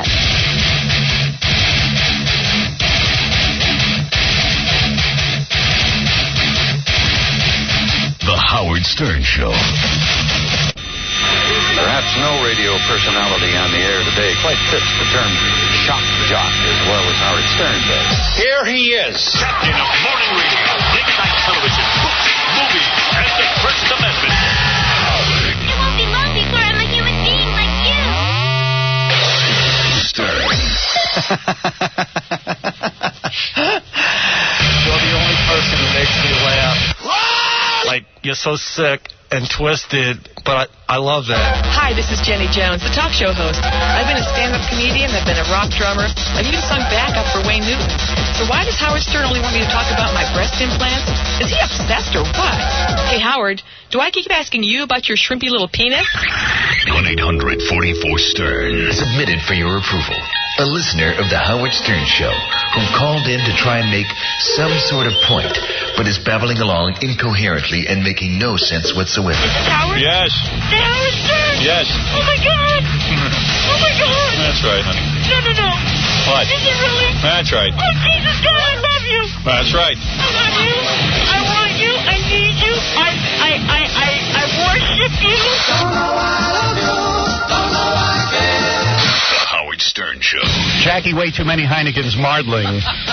Is Filthy Joke CD, Sergeant Pecker and the Joke Man, only $12 plus $4 U.S. shipping, also on cassette. Buy two, get one free. Call 1-800-323-KING. Tuesday night, April 12th. April 21st. What's with me? Tuesday night, April 21st at the Westchester Broadway Theater in Elmsford, New York. For information and cyber CD samples, visit jokeland.com. Okay. In just a couple of minutes, you're going to meet a guy who drilled holes in his head. His name is Peter Halverson. They wrote about him in the May issue of Spin. He believes in trepanation, the practice by which people literally drill holes in their head to live a state of refined consciousness. When did he discover this? I don't know. You're going to find out in a few minutes.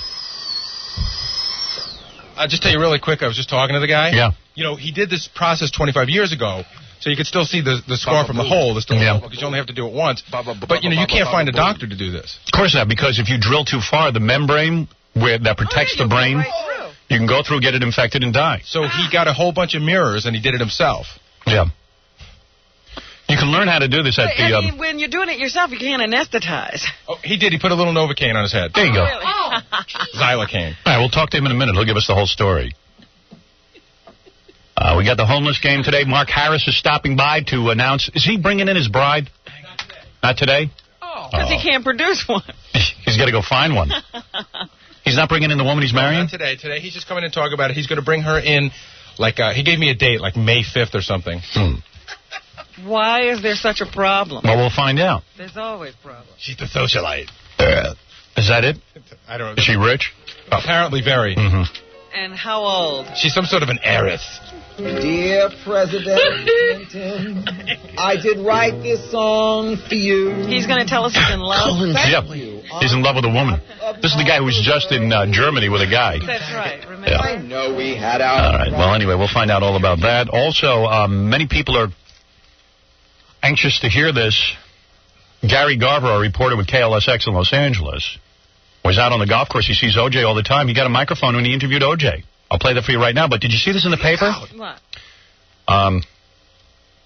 O.J. Simpson went nuts after a recent TV interview, pretending to stab a reporter with a piece of fruit, a banana, while mugging for the camera. Now, this is a true story. This is from today's newspaper. It is an illusion. I'm telling you. You are right. Footage from the encounter shows a wide-eyed Simpson with a crazy grin plastered across his face, wielding a banana like a knife and hacking away. The bizarre stunt took place while the disgraced Great was giving a BBC interviewer a tour of Los Angeles, including the home where his ex-wife Nicole and Ronald Goldman were knifed to death. Now, if you were upset about the deaths, would you be joking about them? And would you be giving tours? The reporter was stunned by the horseplay. O.J. said he had a surprise for her. And she genuinely was surprised. She said, I think it was his idea of a joke. Simpson, 50 years old, told the reporter that anyone is capable of murder. It happens. Including himself. Yeah, but he insisted he did not murder the two victims. What do you think he's saying when he says that? He's saying, I did it. I'm 100% guilty. O.J. also boasts that he's been a magnet for women since the murders. Yeah. I've heard just the opposite. I heard You know, there are those women who like dangerous men. Mm-hmm. They date men in prison. Yeah. He should be. O.J. says he's setting his sights on old foe ex-detective Mark Furman.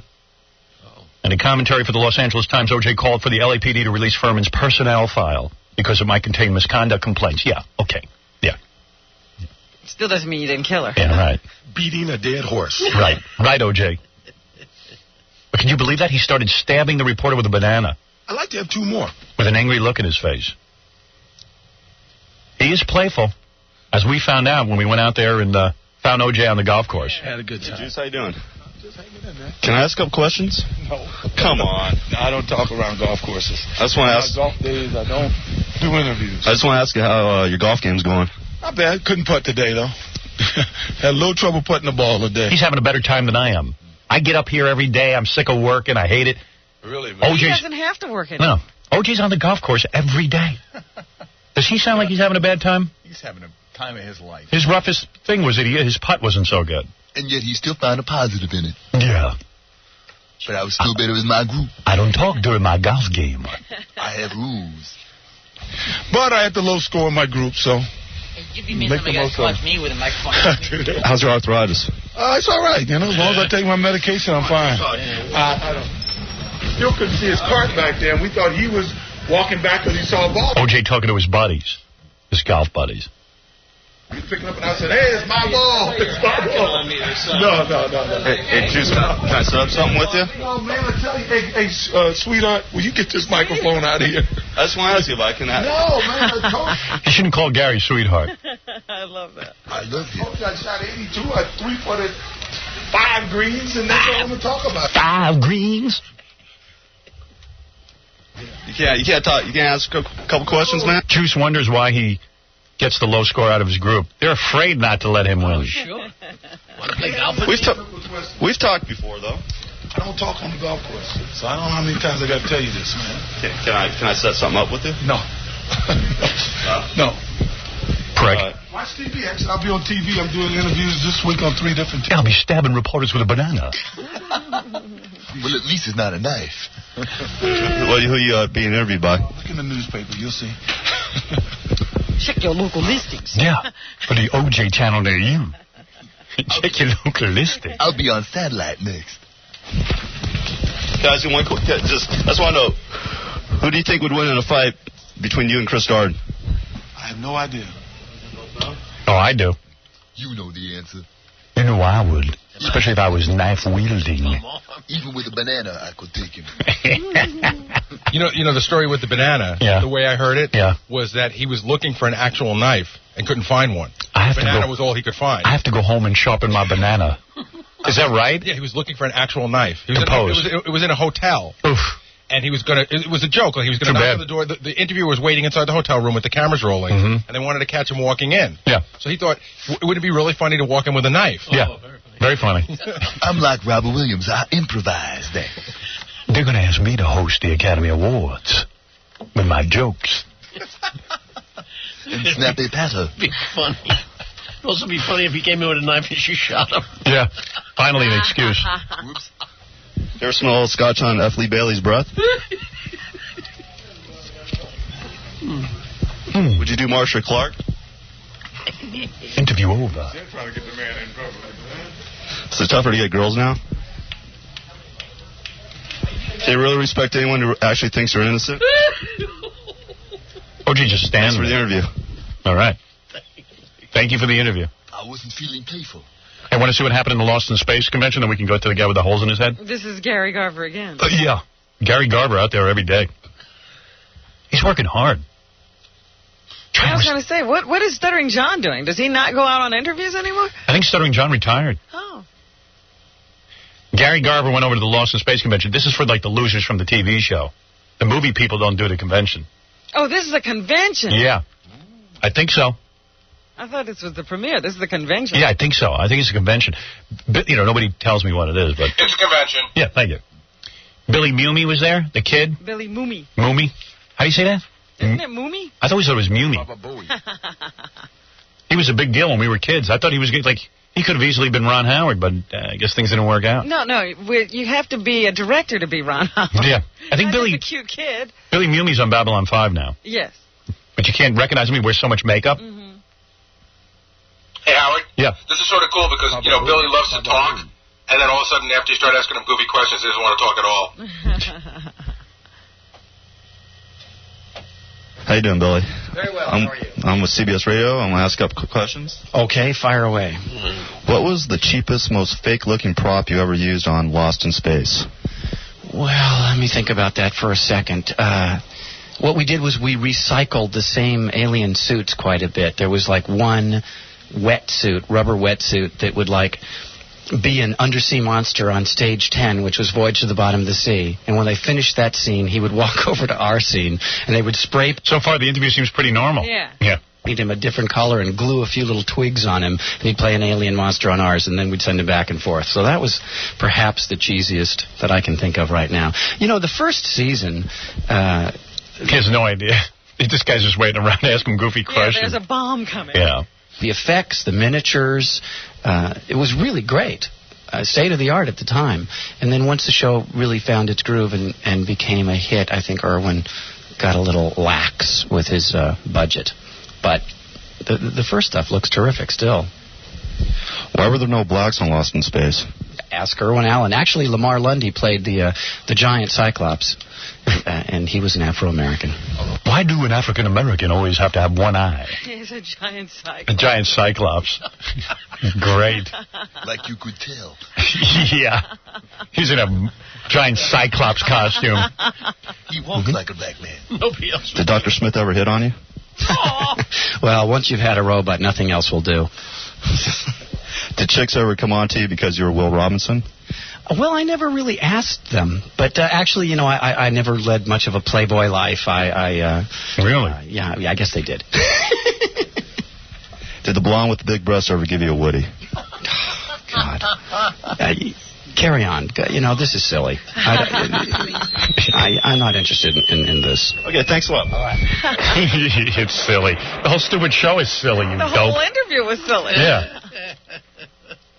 Carry on.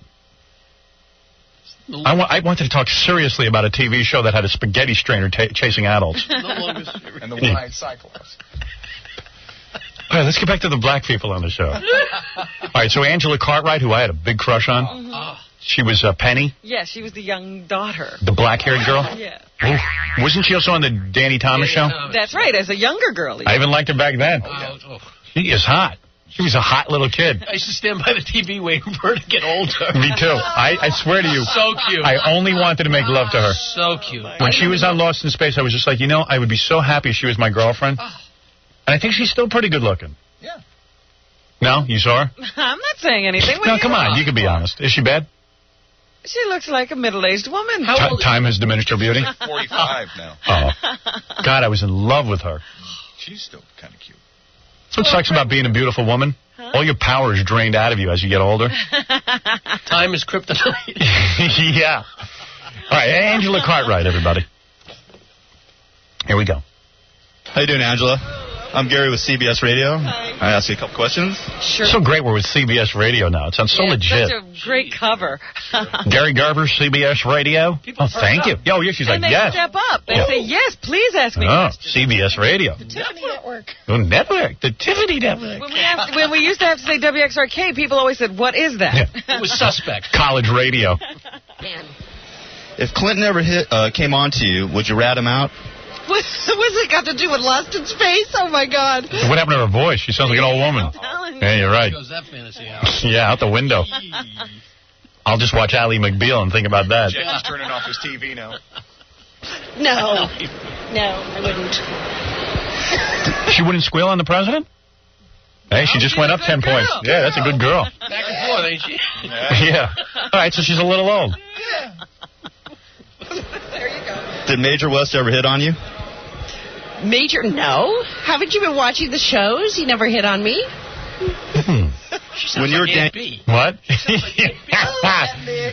And the biker's raping me. It was 100 years ago. How do I remember what Major West did? Thomas's TV daughter, did you meet Marlo? Yes, many times. Was she a bitch to you, too? She was never a bitch to me that I can remember. A lot of the things that happened in that show, I think he based on things that happened at home with Marlo and Terry. Was it cool having a nation watch your chest develop? I've never thought about it, quite honestly. Do you think lesbian dating game is innovative television? I've never thought about that either. I suppose it would be. Thanks a lot, Angela. All right. Okay. She hung in for the whole thing. Yeah. Well, she has really a lot of time on her hands. Billy Mumi's busy. Who's, Major West. Mark, do you know what his name is? Here's some trivia. Yes. Mark Goddard. Major West. Okay, you have a sheet in front of you. Yeah. Oh, please. Who would know that? Mark Goddard. But his career went very well after Lost His Space. What happened to him? He, I think he was at Chuckles. Mark, how you doing? Can I ask you? I bet you he's angry, too. He was one of those good-looking guys that, once that was over, nothing happened. No. We do get Dr. Smith, though, at the end here. That's what we're working into. Oh, dear. Oh, dear. Oh, dear. He's always happy to see us, too. Oh, he starts doing the interview as soon as he finds out it's for Howard Stern. He says, I don't do Howard Stern. He's like Dr. Laura Schlesinger. Questions for CBS Radio? Yes, certainly. Did you ever get a piece of June Lockhart? What do you mean a piece of her? I don't know what you mean by that. I was friends with June, but I mean, I never had anything to do. What I say, I mean, no. Yes or no? Did all the women ever have their periods simultaneously? You're not with CBS Radio. You must be with Howard Stern. No? I'm with CBS. Are you? It's not CBS Radio. It's CBS what? CBS Radio. CBS Porno Channel. Yeah. I don't understand CBS Radio. What division of CBS would this be? Yeah, this is the new CBS. This is young people's division. We single-handedly ruined CBS. We're on the radio network, and now we're pretty much going to ruin the TV network. This is so funny because he's saying, no. This has to be Howard Stern. This can't be CBS. Yeah. But we are CBS. Oh, yes. We're the Tiffany Network. These aren't the guys who used to cut my checks. Yeah. I thought I was getting a legitimate interview. What do you mean all the girls had their periods at the same time? What? You cannot say these words on radio anymore, you know. Yeah, you can. There's a code. There is. Yeah, but what was that? Did they all know? I'll tell you what the only problem with that was. When one of them did, though, the monkey would never... You'll notice in the series, I was always carrying the monkey around. That was because the monkey would bite those girls if they were having their period. Ooh, this guy's a player. See, I told you there's a story in that. I've heard that. Imagine the monkey would bite him on the crotch? I've heard that. Really? Because monkeys... For some reason, they can sense it. Yeah. Animals, right? Stinks. They smell it. Yeah. There's a stank. Stop. That's what they call stank hoe. It's just a smell. Oh, that ain't no smell. That's a stank. But isn't it funny? All of a sudden, when he was convinced it was CBS, he had an answer to this question. Yeah.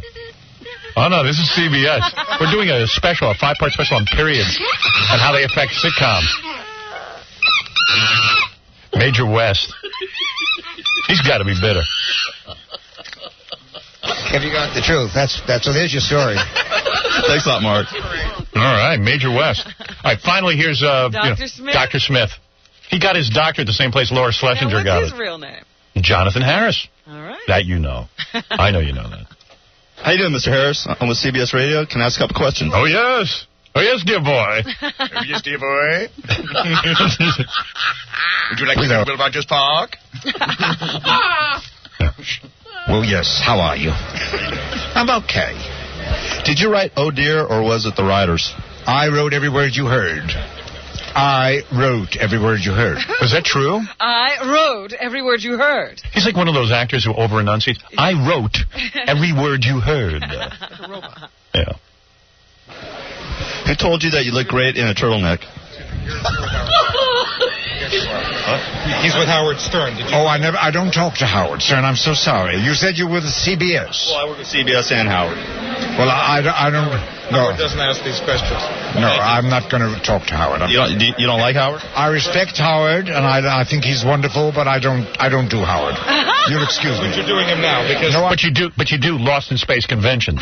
He won't do Howard. Yeah, won't do Howard. He respects you, though. I'll do you. I'll do you right now. I don't care. It's nice to have his respect. Yeah. Hey, we're going to get the guy who drilled a hole in his head In just a second. Is he coming in live? I gotta see this. Yeah, he's here. Oh, wonderful. He's chilling out. He's eating some donuts, I guess. Hey, but here's Colin. Colin, give me the trivia game. I'll tell you what, if I have 20 celebrities here. 10 of them are college grads, and the other 10 are high school dropouts. Go ahead. Okay, Jim Carrey. High school dropout. You're right. Lisa Kudrow. College grad. I agree. Yep. Tom Cruise. High school dropout. Hold on, don't give me the answer. He's dyslexic, Howard. I know that. High school dropout. Yeah, I'll go with that. Yeah, that's right. Nicole Kidman. High school, no. I say college graduate. No. Go ahead. Dropout. Yeah, she's stupid. Yeah, why would you say she graduated? Yeah, she's a Scientologist. All right, go ahead. Tommy Lee Jones. High school dropout. College graduate. Because he was Al Gore's roommate. Harvard. Oh, wait a minute. Harvard, Tommy that's Jones, right. not Tommy Lee. No, Tommy Lee Jones, not Tommy He's Lee. a graduate. Big difference. Graduate. Demi Moore. High school dropout. Yes. Arnold Schwarzenegger. High school dropout. Yeah. No college grad. You're kidding. Yeah, but what college? University of Wisconsin. I knew you'd ask. Really? What? Did he get an honorary degree? Yeah, no, Bachelor of Arts in Business and Economics. You know, I think University he's of right. Wisconsin? Yeah. I think he's right. Who knew that? Wow. I thought he came over to this country, became a bricklayer, made $1 million because of the earthquake, and then immediately won his competition. Sylvester Stallone. College graduate. Yes. Which college graduate? It's American School of Switzerland. I don't know what that is. Yeah, it's an all-girls school. That's where he was. Wait a minute. That's the all-girls school. He was a professor during the Vietnam War. He wasn't a professor. Yeah, he was a professor at an all-girls school. Today we're going to learn English. I thought he was like the custodian. Yeah. Was he really? I know. But he graduated an all-girls school? All-girls school? I thought he worked there. I thought he did, too. Yeah. I thought he taught there. You sure you're right about that? Taught? Then he had to have a college education, wouldn't he? This is what they list in their bios as their education, so I can't say I'm absolutely sure, but... All right, go ahead. Keep going. Sean Connery. High school dropout. Yes. Spike Lee. College graduate. NYU. Yes, Morehouse College. Oh, okay. That's one of those black colleges, Morehouse College? Yeah. Isn't that where Bill Cosby went or something? No. Oh. That's where Martin Luther King went. Oh, really? Yes. I never heard of it. You never heard of it. No. The next one was John Travolta. High school dropout. That's Jack Nicholson. High school dropout. I'll agree. You're pretty good at it. Weird Al Yankovic. College graduate. Yes. John Lennon. High school dropout. College grad. Really? Oh, yeah. Didn't he go to, like, artist college or something? Yeah. Liverpool College of Art. Yeah, does that count? Not really. You get to draw. 2 years of looking for broads. Right. Well, it's better than dropping out of high school. Anyway. All right, go ahead. Oprah Winfrey. High school graduate. College graduate. I agree. Yes. Jean-Claude Van Damme. High school dropout. Yeah, he dropped out of school at age 6. Did he really? Yeah. Robert Duvall. What do you mean he dropped out of school at 6? 6? Well, he was up in a foreign country. Maybe I think he was in Hungary or one of those countries. Holland, no. Who? Amsterdam? No. Jean-Claude Van Damme dropped out of school in 6? Right? Yeah. Belgium. He's from Belgium, right? Yeah. Yeah, Belgium, that's what it was. How do you drop out of school when you're 6? All right, go ahead. Robert Duvall. College graduate. Yes. Keanu Reeves. High school dropout. Right. Garth Brooks. Ugh. He couldn't have gone to college graduate. He went to college. No. Yeah, he was a college graduate. Yeah. What college was he from? Oklahoma State. 13th. Where else? 13th grade. I'll give you just one more. Robert De Niro. College graduate. I say high school dropout. High school dropout. Oh. I seem to have a You're. Well, I knew some that you didn't. Yeah. All right, dude. I'll give you some Rainforest tickets. You know what? You already offered me some last week, and I'm on the other coast. Yeah, he's in California. Oh, okay. Yeah, Sorry. I appreciate it, though. All right. Thanks.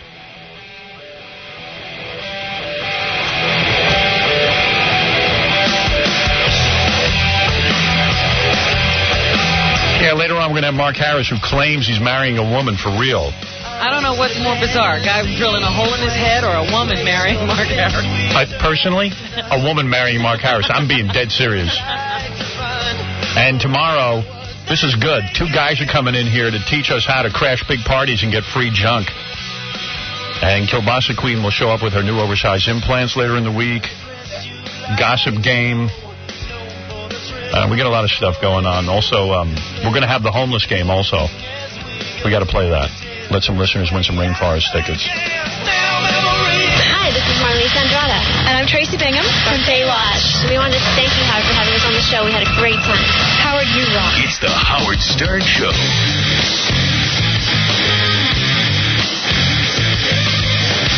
The information that follows is intended only as a brief introduction to the opportunities that are available through this business.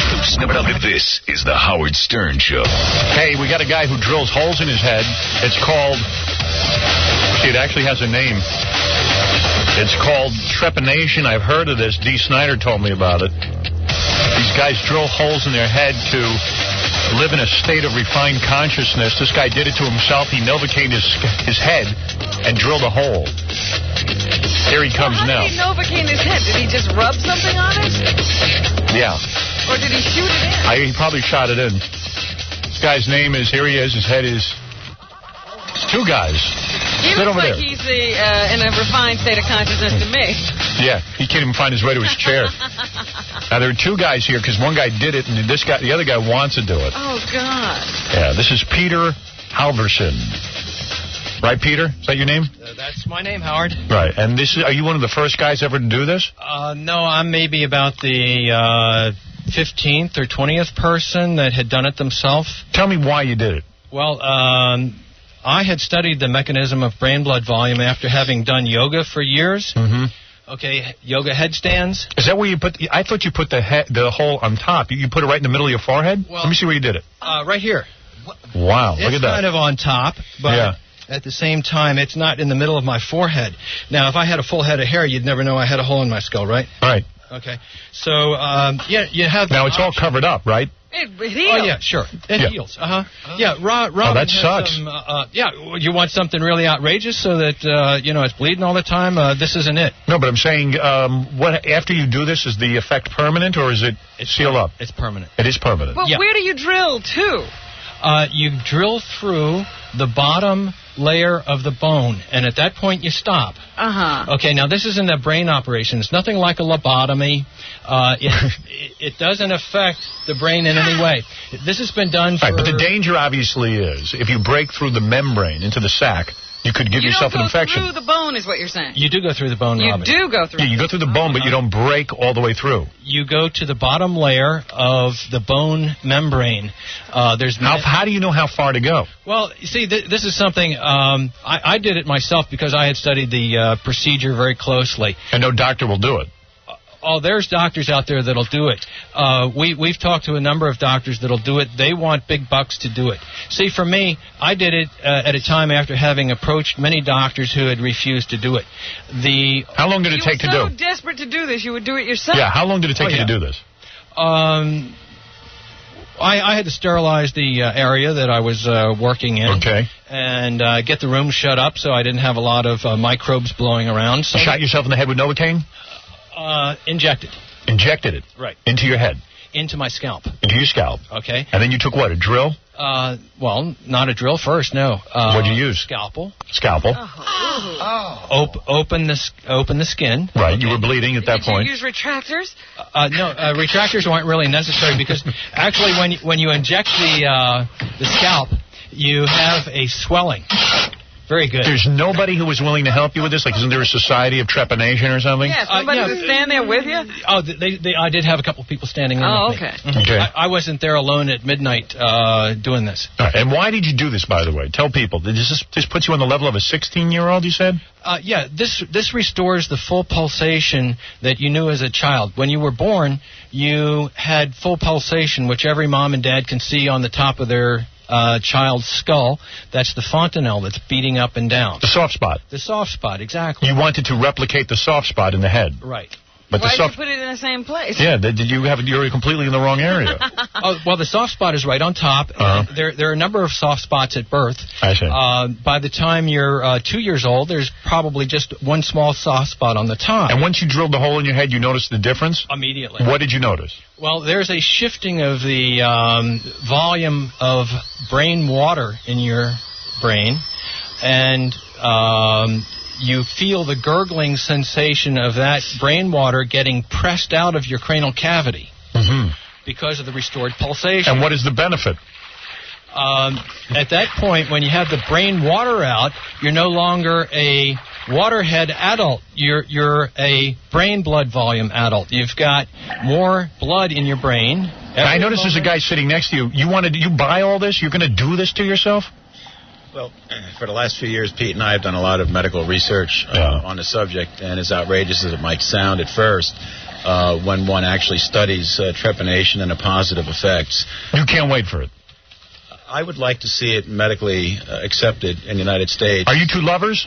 No. You're not? No, I don't think so. Why are you doing all this research? What is your background? No, but here's the weird thing. Like, I'm looking at you. Like two guys start researching, putting holes in your brain? I don't know, but here's the thing, okay? I see that Pete is in reasonably good shape. Right. I'm looking at you, right? Mm-hmm. I don't know your first name. Tom. Mm-hmm. You're about what, 30, 40 pounds overweight? About 35, 40 pounds overweight. Okay. You're not even in good shape. Why would you go through this? Why would you do this? You don't care that much about your health. It's not a health thing. Well, it's more of a state of mind. It's more of... You think it's going to change your consciousness? I believe it would, yes. Really? Well, I want to know how... Absolutely. What's the guy's name, Pete? Yeah. How did your consciousness change? There's a number of different stages of consciousness levels, okay? And trepanation takes you back to the level of consciousness, or let's say brain metabolism. But tell me how it's changed your life. Tell me one benefit. Focus. You're more focused. Absolutely. What do you do for a living? I'm a jeweler. And you're more focused on being a jeweler? Oh, on everything. Anything I want to focus my mind into and get into. Are you better at math? I was never a brainchild in math, but I can do normal calculations. I don't do advanced calculus. Or is there anything you're a genius at now? No. Now I'd expect you to be like the premier something or other. Wrong. This is insane. You know this doesn't make any sense. Oh, it does make sense if you look at it. This is your first exposure, let's say. Okay? When you start to look at the facts individually and ascertain that this fact is correct, and this fact is correct, and this fact is correct, and see that this fact and this fact do go together, and this fact and this fact go together, and then please. You don't seem all that focused. You know what? The greatest focusers in the world are the geniuses. So if you told me that Beethoven had a hole in his head, or that Mozart had a hole in his head... All right, here's a fact you didn't know. Okay. Here's a fact you didn't know. I don't even know that Pete knows this. I got a fax from one of the guys named Larry Gaffney, who writes to us all the time. He says, ask the head hole guy if he knows the story about John Lennon. Do you know this? Oh, yes. Supposedly, John became interested in trepanation, boring a hole in your skull, and suggested to Paul that the Beatles undergo the procedure to elevate their consciousness. Paul said that John should go ahead and have it done to himself, and then we'll see. You knew about that? Yeah. Have any other famous... never went through with it, though. Any famous people ever get a hole in their head? Well, actually, John Lennon and Bart Hughes, who discovered the mechanism of brain-blood volume back in Amsterdam in 1962, were together at the Hilton when John and Yoko were... Yoko? Yoko. You ever use your head as a candle? Seriously. My head as a candle? No, I've never tried. You have never done that? No. This right here is the skull of a 6-year-old child. And you can see that the cranial sutures are wide open in the... Yes, I see that. Okay. That in this skull, there is... Let me ask you something. What makes you think God wants you drilling holes in your head? When you're 6 years old, they want your head to your skull to form. It has nothing to do with God. Really? What does this have to do with? What does it have to do with anything? Why in nature would expand? This has to do with human anatomy. People stood up, and the brain water built up in their brain because it's lighter than blood. When you had the full hole in your head, did you ever put, like, on Memorial Day, put a flagpole in your head? Absolutely. You would never do that. Oh, you did that? Of course, along with the candle. This is Henry. He's a neurosurgeon. Yes, Henry. Hello? Yes. How are you, Howard? Hi, Robin. Go ahead. This guy's full of crap because you have to go through the meninges, which is the covering of the brain, to get at the fluid. He did not drill through that covering. Right. How would it How would it change the fluid in your head if you don't even drill through? Hey, you will not change the fluid whatsoever. Full of crap. Let's get it straight here now. Absolutely, I did not go through any meninges. I didn't go through the bone membrane under the brain, or under the bone rather. I only made a hole in the skull. This is the same operation that our ancestors have done for the last 10,000 years. They did? Absolutely. This is the most ridiculous thing I've ever heard. That would not at all change any blood, any fluid, anything in the brain, except introduce infection. Hey, how about you and me get together and we'll sit down and talk about it in a forum where you're not going to sit here and tell me what is and what isn't. We'll talk about it. Well, the guy's a neurosurgeon. He's drilled tons of people's heads. Neurosurgeons are different than neuro-researchers. What we're looking for right now is biomedical technicians that are in... Have you ever been tested to see that you are more focused? Was there any scientific research? And who says you're back to 16? Actually, and do you have to be extra careful in the rain? I'm going to see if I can find some research on this, because this sounds absolutely Hey, Doc, get to my website at www.trepan.com. Okay. Trepan? I don't even know how to spell that. trepan.com. Trepan. That's the surgical instrument used to make a hole in the skull. I see. Okay, and... Paul, you're on the air. Go ahead. Hey. Yeah. Yeah. Howard, you there? Yeah. Hey, take this guy, put him in a straitjacket, hold him there until somebody... Well, seriously, is that the thing you made the hole in the head with? This is the type of this guy's drill insane. That normally, if you didn't have a surgeon there to help you... Yes. Okay, if the medical profession would desert you like they deserted me... Yes. Okay, that they wouldn't even sit down and discuss it with me... Then you decided that you must do this yourself, and I don't recommend this to anybody at all. Right. I'm not condoning the idea of self-mutilation, going out and drilling a hole in their head Of course, themselves. you're a fruitcake. Hey, that's cool. I'll be the fruitcake, and I'll be happy, and I'll be where I am. You can sit there and yell at me. That's not a problem. I'm not yelling at you. I just think you're insane. He's got a huge drill. He's holding a huge drill in his hands. Right here. And that's the thing you drilled your head with? Well, in this case, this is a drill interchangeable handpiece. Oy vey. And Do it now. Somebody should arrest this guy. Did you ever saw your ass? But he can't tell us one thing that's happened to him that made his life better than it was before. Yeah, I don't understand what the benefit is. This right here is the drill bit that we'd use. Wow. Carbide? That could be a carbide bit. It wouldn't necessarily have to be a carbide That's bit. got to be turning fast. Dude, you're going to do this to yourself? No. This guy's going to do it? Tom is looking for a neurosurgeon. First to You need a neurosurgeon. First to do the testing. Yeah. To do the testing to make sure that he's not now pulse positive. What is pulse positive? Well, when you see the fontanelle raise and lower on the heartbeat, that's pulse positive. Who do you think's wackier, this guy here or the Mark Harris, who's going to marry a woman? 78-year-old woman. Did you know that? 78 years old. It's unbelievable. Today's a wacky day. Paul, you're on the air. Okay, thanks a lot. Howard, how you doing this morning? Good morning, Robin. Good morning. Try acid, man. It works every time. What about LSD? Did you ever try LSD? Well, let's say I've tried LSD, and anytime that I ever smoked pot, of course, I did inhale. I don't do any of those things anymore. Right. Because you got a hole in your head. He's got a whole new thing going on. I think this guy missed the spaceship when those guys left for Florida from California, man. Yeah. You know who had a hole in his head? John F. Kennedy. Didn't help him any. The reason yeah, what is it? New level. Just say one thing about this. Right. There's a guy out in the green room. He did a documentary on this whole process. Yeah. And he said there was one guy that tried it, 6 times? That was not actually 6 times. That was Joey Mellon, and he... Joey Mellonhead? Why did he try it 6 times? He was doing the operation with a hand trepan. And working over his head, he had a lot of difficulty getting enough force down on the trepan. And why was that? Because the first couple of times he did it, he was on acid. Oh. Well, you'd have to be. I mean, can you imagine putting a drill to your head? No, I wasn't on acid when I... Not you, but dude, you're a lucky man that you didn't drill all the way through to your brain. No, actually, I was very careful with what I was doing. I was also having rehearsed the operation. There was a little bit of bleeding, Robin. It was... Robin makes your period look like a picnic. Oh! there was some bleeding, and what we had there was some xylocaine. How many people do you know that have done this? A few dozen. A few dozen? Yeah. Where are they? Where are they now? All over the world. Any women? Mm-hmm. Yes, Did you ever bang any of these women? Amanda Fielding has made a very beautiful movie that's mentioned in the Spin article. It's called Heartbeat in the Brain.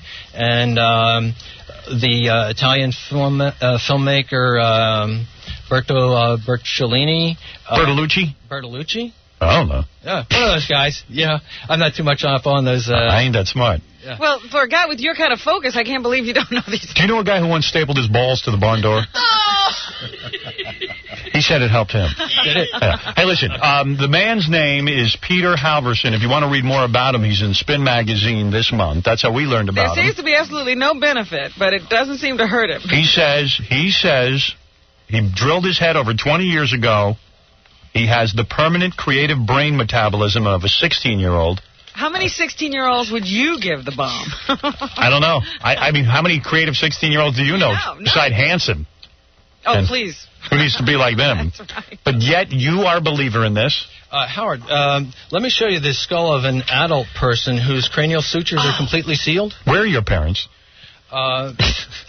Okay, go ahead, yes. I don't have any of them here. Go ahead. This isn't apparent. This is a normal adult person whose cranial sutures are sealed. How do we know he was normal? Because he looks normal. Yeah, and what is your point? Well, every adult will have sealed cranial sutures like this. Yes. Okay. A child has open cranial sutures. Okay. And that's better? When the cranial sutures seal at the end of growth, the brain metabolism slows down. The whole world is trying... So you're telling me underneath your bald head there... Yeah. Is an open... Got a pulsing you have brain. a pulsing open skull. Yeah, I have a pulsing membrane surrounding my brain that's causing the brain water to be pressed out to a lower level. All right. And that, you can't see his skull pulsing, can you? Oh, I can. No, and that you gives can't. me... You know what? My brain is pulsing right now. And that gives me a permanently increased volume of blood to be supplied throughout my entire brain. And you're here to say don't try this at home because it is very easy to puncture the membrane that protects the brain and become infected. We're trying to find doctors first to do the proper testing and then secondly to go ahead and do the operation. It is interesting that people would take such a huge risk on a process that has practically no scientific merit whatsoever. Right. Why would he do it before there was testing? Because doctors will refuse to do any testing. The technology to do the testing is there now. What's the square root of 81? Oh, we all know that. We all listen to your show. What is it? 9. All right. Is that the only question you know? It's the only square root I know. Jackie, give him a math question real quick. See if his brain is working better. What's 4 to the third power? 4 to the third power would be 16 times 4, which would be 64. Smarter than Fred. Yep. Maybe there's something to that blowhole. Anyway, listen. I didn't know that. Maybe I'll drill a hole. Peter, congratulations on your hole in your head. Let me show you. Actually, I wanted to... What has he got now? He's got more skulls he's whipping out. Okay, I have a third skull. Cut off a toe. And this is a skull of a gentleman whose cranial sutures didn't ever seal completely. Mm-hmm. Okay, this was a person well into their adulthood, and this persistent metopic suture right here remained open throughout their entire life. Wow. Okay, so... Great. I got a question. Yeah. Where the hell did you get all these skulls? By the way, here's Tom's brother. Your brother is against you getting this operation, isn't he? You're thinking of drilling a hole in your head, right, Tom? Hello. Yeah. Are you really his brother? Tom, what are you doing? Jackie, I love you. Tom, what the hell are you doing? Is this your brother, Tom? Holes in his head. I think I have a brother. You don't have a brother. What the hell's going on? Well, this guy should be your brother. Buddy done! Buddy done! Buddy done! Well, anyway, listen, guys, thank you for coming in. Howard, what is your website again? www.trepan, Trepan. Yeah, and what do you got there in your hand now? This is a special award that we've made up for you. Don't give me any award. I'm not into this. This is a very special award for you having represented the working class folks out there, the working people, and entertaining them day after day, year after year. Thank you. This is the Brass Balls Award, Howard. Thank you. Well, you keep that for yourself. I've heard of all kinds of things. People, wacky things people dream up so that they can be special. Mm-hmm. But this is about the wacky. I thought Jews for Jesus was a cry for help. But this one's really out there.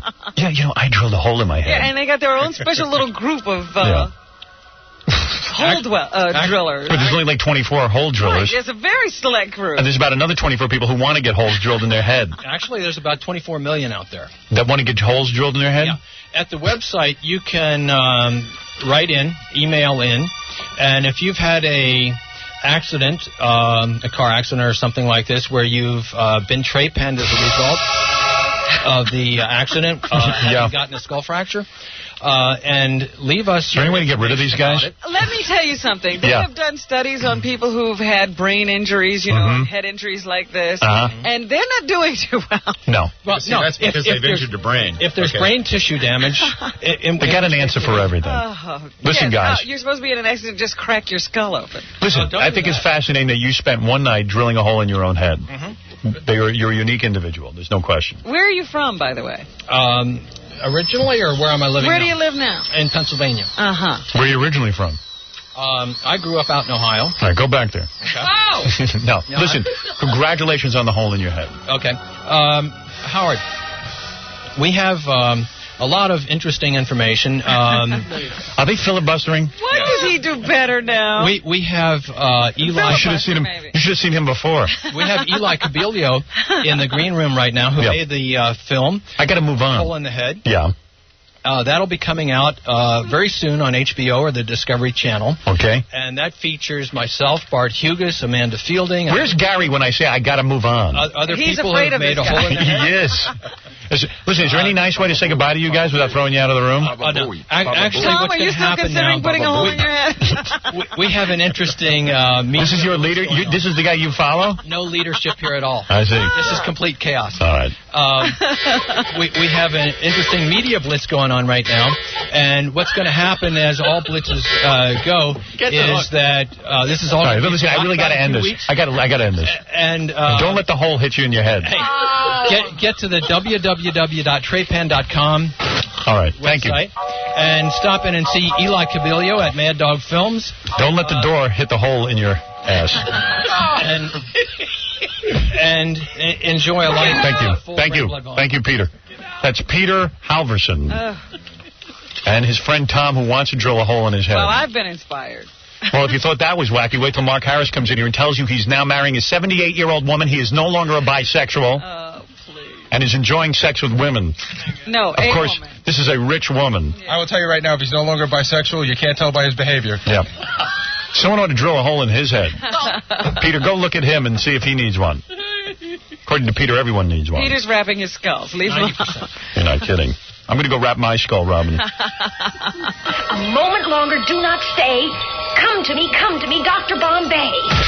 And then there's more. And now, a tall, old woman who looks like a man. I don't know. Being interviewed by a short, stuttering, hairy idiot. Stuttering John Hewitt, the author. Hey, babe, what do you think about Howard Stern? He made some nasty cracks about me, so I don't listen to him anymore. I used to listen to him and go, oh, how could he say that? But then when he hit me, I thought, oh, that son of a bitch. You know? Yeah, but he equally offends everybody, you know. Oh, I know that. I know that. It sort of reminds me of what they used to say about Hitler. You know, that first they came for the Jews and I didn't do anything, and then they came for something, and then they came for the homosexuals, and then, you know, and then they came for me. You know what I'm talking about? The Howard Stern Show. God hates Easter. Read on Bunny's laying eggs.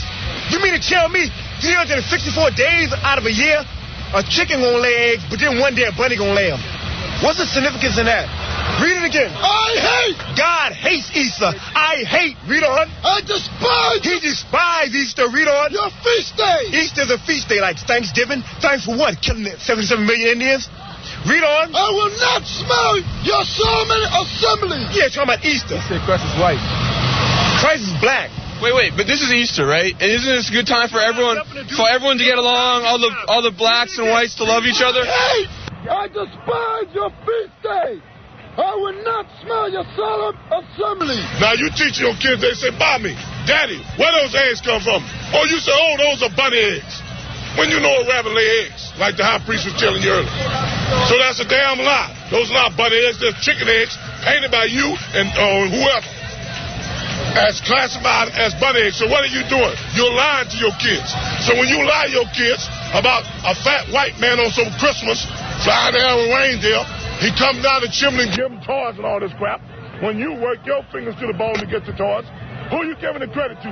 The white man, as usual. Giving the glory and making a god out of him. How you make a god out of the white man? So-called Santa Claus. He know every thought, every wish. He know when they're good, when they're bad. So you don't made a god out of them. So now, when your kids grow up and don't respect you, whose fault is that? Your fault.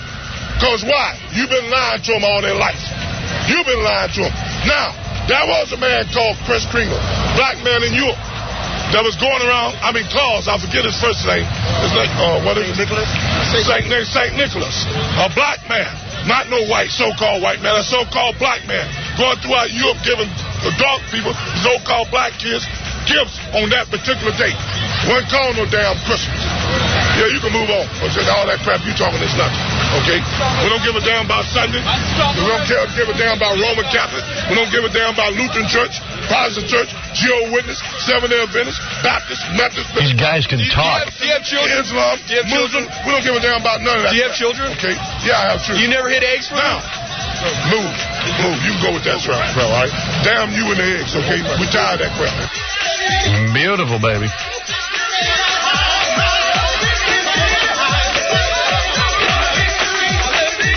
Anything good on TV tonight?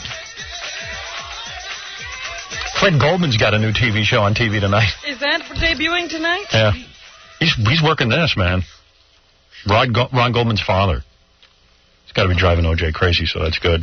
Yeah, O.J. can't get a TV job. I couldn't get any job on TV. Fred Goldman can get a job. What did he do? The only thing he ever did was have me kill his son. He doesn't have the Heisman Trophy. I'm the one who did all the work. I deserve the credit. Maybe I should admit my crime. Beverly Hills 90210 is a repeat or what?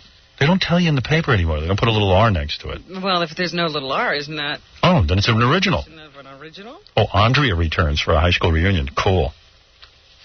Ally McBeal. Everyone I know watches that. Jackie even says it's good. It's good. I saw it for the first time last night. I enjoyed it. The chick is cute. She's real cute. I never watched that. It's goofy. What do you want, John? Don't walk in and walk out. Say what you want to say, douche. John's been running around telling everyone how great Ally McBeal is. Yeah, well, who cares? I know. I thought you were going to go on. Oh, what do you want to say? I was going to say it's a great show. Okay, goodbye. All right. We needed you. That's why I was walking out. Hey, thanks, man. Who cares? What an endorsement. I have something to add to the conversation. It's great. I like it. Hey, John, see if you can round up everyone in the hall who likes Ally McBeal and bring him in. Drill holes in their heads. Let's drill a hole in John's head. There's a new Voyager on tonight. I love that. Star Trek Voyager. I take that. Last week they had, was it last week or the week before, they did the repeat of the introduction of 7 of 9? Yeah, but I saw that already. I hadn't seen it. Yeah, you see, I don't need to see that. I've seen that. I hate that. Just put on new shows. Everyone in Hollywood's so busy with hiatus. All right, here's the moment you've been waiting for. Mark Harris married Martha Ray. She died. He inherited all her money, about $3 million. He must have gone through it. Cowboy. Yeah, he must have gone through all the money because he's at it again. He's marrying another old rich woman. 78 years old. He's been traveling all over the world. The man's a homosexual, and now he's marrying another woman. He somehow convinced some woman to marry him. I guess these old women want a man. I guess you get a little loony when you're old. Here he is. He's dressed in a suede jacket. Don't model. It's on the runway. So happy. Yeah, so gay. What? The 29th of April. We can't hear you. My surgery. You're having more surgery? Well, Wasn't the last surgery a disaster? Well, unfortunately, I was in the hospital the other day here. I'm all black and blue, Lenox Hill. I thought I was having appendicitis. So. What was it, AIDS? God forbid. Right. Okay. Of course. So, and that's the only negative thing about me. Mm-hmm. So, therefore, I found out it's a hernia on the right side. Last year it was on the left side. So I'm going home after the show, going to the hospital. A couple of months ago, weren't you just living with a man in Germany? Living with him? Yeah, well, were you a lover? Sure, we were singing. We had sex. That's what you wanted. Right. Yeah. Now you're telling me you're not a homosexual anymore? I never said I was a homosexual, but after the guy with the violin, wasn't there another guy? Yeah. There was another guy pursuing me and sending me roses, but what does that constitute an orgasm? No, but you were making love with another man. David. Yeah. Okay. Yeah. This was just a few months ago. I had a now, and within a period of a few months, you met a 78-year-old woman. I met her when I was with David here in New York. Okay. And, as a matter of fact, when I did your show in Who is this woman? Just let me say this. All right. When you pulled that show up, I saluted that song to the lady named Gilda. Isn't everyone going to say that you're marrying this woman for her money? I mean, they said that about Martha Ray. Okay. He doesn't mind. Her daughter was furious that you got all the money. Right. Isn't this the same thing again? Can I ask you, do you care what people say about you? That's how much I care what they say about me. Right. How did you meet this 78-year-old woman? And you're attracted to her physically. You want to see a picture of beauty? Yeah, I want to see a picture of her. Let me see that. Because you're saying 78. And let me see. I should look like this at 58. Give me that picture. This is an outrage. Be honest, Howard. She does not look 78. She looks like your grandmother. Oh, come on. Oh, for God's sake. She's listening to this. I don't care what she's listening to. Well, you should. She thinks highly of you. She should be listening to this. She should be listening and listen carefully. Yeah. This guy's marrying you for your money. Please. We've dealt with that. Oh, Mark. What do you mean you've dealt with Are you it? going to sign a prenuptial agreement? A prenuptial? Yeah. Are you willing to sign an agreement saying you will not get a dime from this woman when she dies? I would put it this way. If I could sign an agreement, what's hers is mine and what's mine is mine, I'll sign. Yeah. Now. So you want the mother load? Now, well, before we get to that. So you will not sign any agreement? Let me thank will you sign an agreement? No. You will not sign an agreement? 47th Street, Harvey, Bruce from Nagin Jewelry. Why will you not sign an agreement if you are in love? If you're so much in love, why do you want something from her? What's wrong with security? Oh, please. So that's why you're marrying, for security? No, we happen to be having a great love affair. Oh, please. And from will you make love to any men while you are married to her? No. You will not. No. He says she's cured him of his bisexuality. Yes, have you had sex with this woman? Just a minute. Have you had sex with this woman yet? How many times? We didn't count, but it's been mostly every night. That many? Yeah, last night. Intercourse. No, you have another word for it? Yeah, well, I know that. Well, you enjoy oral sex from guys, so maybe you just get oral sex. You fantasize. Yeah. But here's the cure, what she thinks is the cure for bisexuality. Anytime you get the urge. You know what the cure for bisexuality is? This. Money. Lollipops. That's what it is. Lollipops. It to me. Yeah. You know you love being you're a very feminine man. You are clearly gay as can be. But in more your than eyes. that, you never go with women your own age. People think you're vulgar, and I don't. No. You never go with... I am vulgar. Oh. You never go with women your own age. Well, I was married to two of them younger than I was. Right. Yeah. You know you're homosexual in your heart. No. You know you love men. First of all, if I was homosexual, it would be in my crotch, not my heart. Mark, this woman is so out of it that she doesn't know you're a homosexual. Yeah. Is she senile? She could take you on verbally and make you mincemeat. Bring her in here. Is she here? I want to meet her. I thought we'd leave that for the TV show. Mm-hmm. Because if we're going to be married, forget about Tiny Tim. It's you I want under the chuppah, Howard. The chuppah. And what does she have any relatives? Does she have relatives? Does she have children? Of course, she's a lovely daughter. She does. A lovely daughter And who wrote me a she's lovely letter. How many heterosexuals you know go, lovely daughter? How many? I didn't count. You just did it. None. None. Zero. Okay, so that makes me gay because I said lovely. I have come to your show repeatedly for... Jackie's going to look at the pictures of your and wife. He's going to comment for excitement. What do I know what he's going to do? Who cares? I'm secure with my If this woman had no money, Mark, would she still be as exciting to you? In bed, yes. And you wouldn't mind that she couldn't provide you with security? You'd love her anyway. I don't think it would be a priority. My show business is a priority. My show business? Hey, I just did a very good show in Jamaica. 3 nights. I think you'd prefer all the soldiers in this picture before. Not really. There's a picture of Mark and his new fiancée, and there's a bunch of soldiers behind him, and you know he wants to turn around and make out with every one of these soldiers. Sure. Look at those soldiers. Are you crazy? Look me in the eye and honestly tell me that you love this woman. I love this woman, but I'd give her up for you, Howard. Mm-hmm. I don't doubt that. I do. You talk like a tanta. There is no man, there is no heterosexual on this planet. Not a tanto. That talks like a tanta. Talking about that, people actually stopped me in Rome. Here's your pictures. Did you see these, Robin? Yes, I saw them. He showed me in the green room. She's 900 years so old. excited. People know me only by my voice, not by my... How much lubricant do you need to do her? And don't tell me you don't. We don't. There's no lubricant involved. They're just ripping up the sheets every night. Every night you're making love. Not Fieldcrest. No. And who proposed to who? Marriage comes up like everything else. How long have you known her? Since November. I met her the day before I came here and sang that song, and all I did was go into a shoe store to get a shine. And you were getting a shine. And she was a lovely woman behind the counter, and I said, is that what New York has come to? Beautiful women working at registers behind shoe stores while everybody's polishing? I didn't really understand it. And she's a wealthy woman. What is she doing working in a store? She owns all of them. Oh. She works at them. You know. She's a great nephew, Charlie, in Port Authority, Drago Shoes. Hello, Charlie. I know you're listening. What did I tell you? And you went into the shoe store. You said, you're a beautiful woman. Why are you working? I said on your show the next day I'm tributing this song to her. Mm-hmm. And I did that song, yeah. Well, I like that Betty Davis music. Very, very nice. So in Rome, well, you would. You're gay. You're from the Howard Stern show? Yeah. Yeah, he was very nice. You know. Mark is gay. Listen, let me say it the way it is. Yeah, you do. Okay, let me say it the way I believe it to be. Okay, but that does not make it factual. Mark is gay. Mark, for some reason, he's got enough money from the Martha Harris estate, but he wants more. I don't think he has enough money. I think the money must be President gone. Bush called to Martha Harris. Is the money gone from Martha Ray? No. How old was Martha Ray when you married her? 74, 75. And how old were you? 42. Mm-hmm. So you're doing it, history repeats itself. I wasn't looking. I wasn't shopping. If a real gigolo went looking, he'd never find. And the whole story of romance and all that stuff with it. So what could I tell you? God bless me. Well, why don't you two double date now that Mark's got a girl? And we're coming to Howard's house for dinner. No, you're not. Yeah, why not? What is it, Gary? I know we're probably working towards this, but I just got to know, Mark. I got to know, and just be honest, really. I've been honest. You haven't been honest since you sat down. Yes, I have.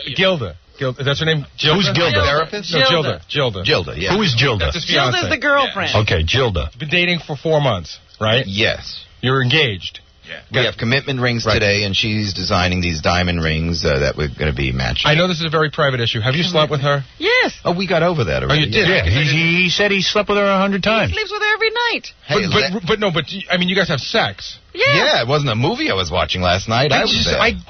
That's amazing. Mark, what is amazing? Because she's 78 years old. We don't believe you. Flat out don't. I don't really care what you believe. I don't believe it. I think that Mark has a radar in his pants for money. Yep. Yeah, the coffers are getting How much is Gilda worth? Wait a minute. You know her net worth. Don't act like you don't. Because he sort of told me. She's. I won't give it all away, but she's an heiress to a big company, correct? She's a shoe heiress, and I'm a lost soul. And how? I don't know. How much do you think she's worth? It sounds like a lot. He named the company, and millions. I'm not into the whole Park Avenue thing, but I think it's one of those famous shoe companies. Very. Does she have a big, expensive apartment on Park Avenue? She's a very beautiful co-op. That I'm going to redesign. Oh, boy. He's not even designing it. Where did the disco ball go? Yeah, whatever happened to the place? Whatever happened to that place that you leveled and were rebuilding? Whatever happened? He rebuilt Martha Ray's house. And then what happened to it? Truly magnificent, and now that you're going to have a television show, I think you should come film the party. So you still own it? Beautiful. Of course I own it. Hey, my mother didn't raise a She built a disco room for Martha Ray, okay? It's now a 1,200-foot ballroom. Ballroom. High ceiling. She couldn't even blink, and he built her. That's not That's true. right. She didn't even know where she was. Yeah. She didn't know what planet she was on. He's building a ballroom. She knew what planet she was on. Martha had it all together. Who is the woman you brought with you today? My doctor. I never had a therapist before that. Hold on. I want to meet your therapist in a second. I got to take a break. Got to take a break. He's just too funny. You are so entertaining. Yeah, I mean, so entertaining. Hey, Bill, you believe this? No. This homo, scumbag, grave robbing. Now he thinks he's a gigolo? I don't think I'm a gigolo. If a real gigolo would do this. Yeah. All right, well, he says he's in love. We'll meet his therapist in a minute and find out how real this all should is. Be so lucky. Right. I did write this song for you. It's the battle of the Titanic nitwits, Scott Salem and Fafa Foley. What I'm pissed off about is I don't get to read Newsday. Right, and Gary does. You know, that's Scott, exactly what time do you go home? Usually between 12 and 1. And what time do I go home? Around 4 every day. I'm in here at 4. What time do you get in? You have been in here at 4 since you were born. Bull S, because I was here. I wish there was a time clock. You don't know. I'm here every day at 4. I was here this morning, like at 4. I think since we yelled at you, you've been here at 4. No, absolutely not. No, look, here's the point. I am here every day by 4:15. You get crazy every year. But I work after 12. But I work after 12. I don't take a lunch hour. Never do I take a lunch hour. Listen to me. I mean, I don't understand. You see, your rationale is you don't get here at 4. Hey, you're the one who brought up take a lunch hour, Gary. Then don't read I'm supposed to get 2 hours overtime. You're the one who brought up the Newsday thing. I'm just fighting back. Hail to the king of all instigators, Howard Stern. Is there anyone phonier than Dustin Hoffman on an award show? For your costumes and for being there every day and saying that was a good take. To the makeup lady Joy who said your hair's supposed to be like this. To my stand-in cast self who helped, to John Seal who was a photographer. This is what the people mean when they accept awards and say that the crew is a part of the character's performance. And most of all, thank you, Barry. Because you brought that part of yourself to this part that I played. And we really were the twins. Bobby Quashback says what? It's the Howard Stern Show. Hey, Mark Harris is here. He is marrying a woman, 78 years old. Yes. Mark's very concerned that we not offend his beautiful new fiancée. She must have a good sense of humor, though, if she's going with you. I mean, she is the closest thing to Rosalind Russell and Auntie Mame. When you go out to dinner, who pays? Be honest. I do, she does. We alternate, honestly. And you've been traveling all around the world with her? We had a time. First of all, let me tell you what happened in Miami. She has a place there, too. And it's not a senior citizen's home. Her next-door neighbor's 50. So he only goes with rich women, You got to hear this one. Of course, that's what I'm telling Robin, you. her friends, what happened? Comes to the door in pajamas, this Marilyn O'Brien. Martini time, trying to play a tape deck, not working. Then this very Christian lady, Lord. Look how much fun he is having. I tell you, I'd like to follow him around. Do you know that in the middle of the night the police came to the development?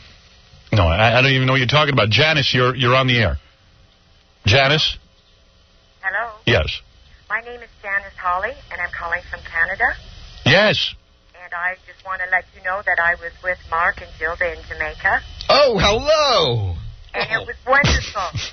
Is Mark there? I'm right here. Hi, Mark. Jan, your philosophy, we're not here for a long time, but we're here for a good time. Exactly. Is the bottom line. That's it, Mark. That's why Mark can get a hold of people like you. Now, here is, you used to be married to Martha Ray. The whole family was mad at you for There's that. not a whole family. There was one angry daughter. This is Danny, Martha Ray's nephew. He's mad at you. Who's Danny? Danny? Oh, come on. Again, Mark. I exposed you 2 lies last time. You never exposed me. Where does your name appear in any court of law? I have all the papers. Who are you? I am Nick's nephew. Come on, Mark. How could I come on? I never heard of you except you keep calling Howard Stern. People can call here and say they're anybody. Do you know Nick? Can I tell you something? Yes. I know you. My father's name was Steve. They were tap dancers together. My uncle was Nick. He was married to Martha Ray. Will you cut the crap, please, Mark? Just talk to me. I'm not calling you to threaten you. I'm calling you to ask you one simple question. And Robin keeps on asking you. You won't answer. I'm asking you, did Martha Ray have a medical problem when you met her and you married her? She was a stroke survivor. That's exactly right. Was she on medication? Walked with the 4-prong cane. Was she on medication? I think she was. What'd you do with the 4-prong cane? Mark, was she of sound mind? Yes. No. Yes. Never. In the courts of law, she was found by the chosen psychiatrist of the judge. She was competent. 78-year-old lady in Miami. You got the money, so she must have been competent. She was competent. She was competent? Competent. Or incontinent. She was competent. Why don't you tell the world what you did to her daughter? What did I do to the daughter? The daughter did to the mother. I did nothing to the daughter. Nothing. You stole every penny from the family. Excuse me, there were 10 wills, and because of me, the daughter with a codicil got $50,000. Without that, she was in for $1. Remember I asked you to sit down with me in the Grove? You were just in Miami. Why don't you have the balls enough to sit down with me and talk to me? Why do you want to talk to him? Why do I have to sit and talk to you? You and I are not related. You're a liar. Martha never put you in a will. You were nothing to Martha, obviously. Let me tell you something. The last time I saw Martha, she embraced me with my uncle. Hey, listen, Martha embraced everybody. She was a lady. I'm not following old women trying to grab any dime that falls. Well, okay? if you're rich and change your genitals, maybe we'll have a date. All right, well, there it is. Mark Harris. Now, who is this woman you travel with? This is your therapist? Yes, I've seen her on TV. Therapist. I've seen this woman on television. She's very famous. She's very good. And did she say to you? Not in my corner at all times. If she is tell it like it is. If she's a therapist, did she say to you, Mark, look, you're a very feminine man. You've had homosexual relations. Why don't you ask her? She's bring her in. Yeah, I would like to know what she tells Mark behind closed doors. Excuse me, if one's feminine, does that stop an erection? Yes. It does. Yeah. Not in my case. I proved my point. This is Hi, doctor. This is Dr. Gilda Carl. Now, are you a real doctor, like an MD, or are you one of them phony baloney doctors? PhD? Oh, anyone can get that. I'm a relationship therapist. Really? Yeah. Well, here's a relationship for you. Have you gotten hold of the two of them? Yeah. Now, seriously. Yes, seriously. I've seen you on TV. You seem to be very bright. Yeah, and you always give good advice on these talk shows I've seen you on, so you can't be... Isn't Mark getting married again for money? I questioned that. And it certainly seems that way. It does. It certainly does. Yes. Now, do you believe he's actually in love with this woman, having sex with her? Well, you know, they know each other for 4 months. How in love can anybody be in 4 months? Of course. Why do they have to rush to get married? They may be in lust. Now, right. I thought... They're not. Well, He's more in lust with me. You're the only guy for me.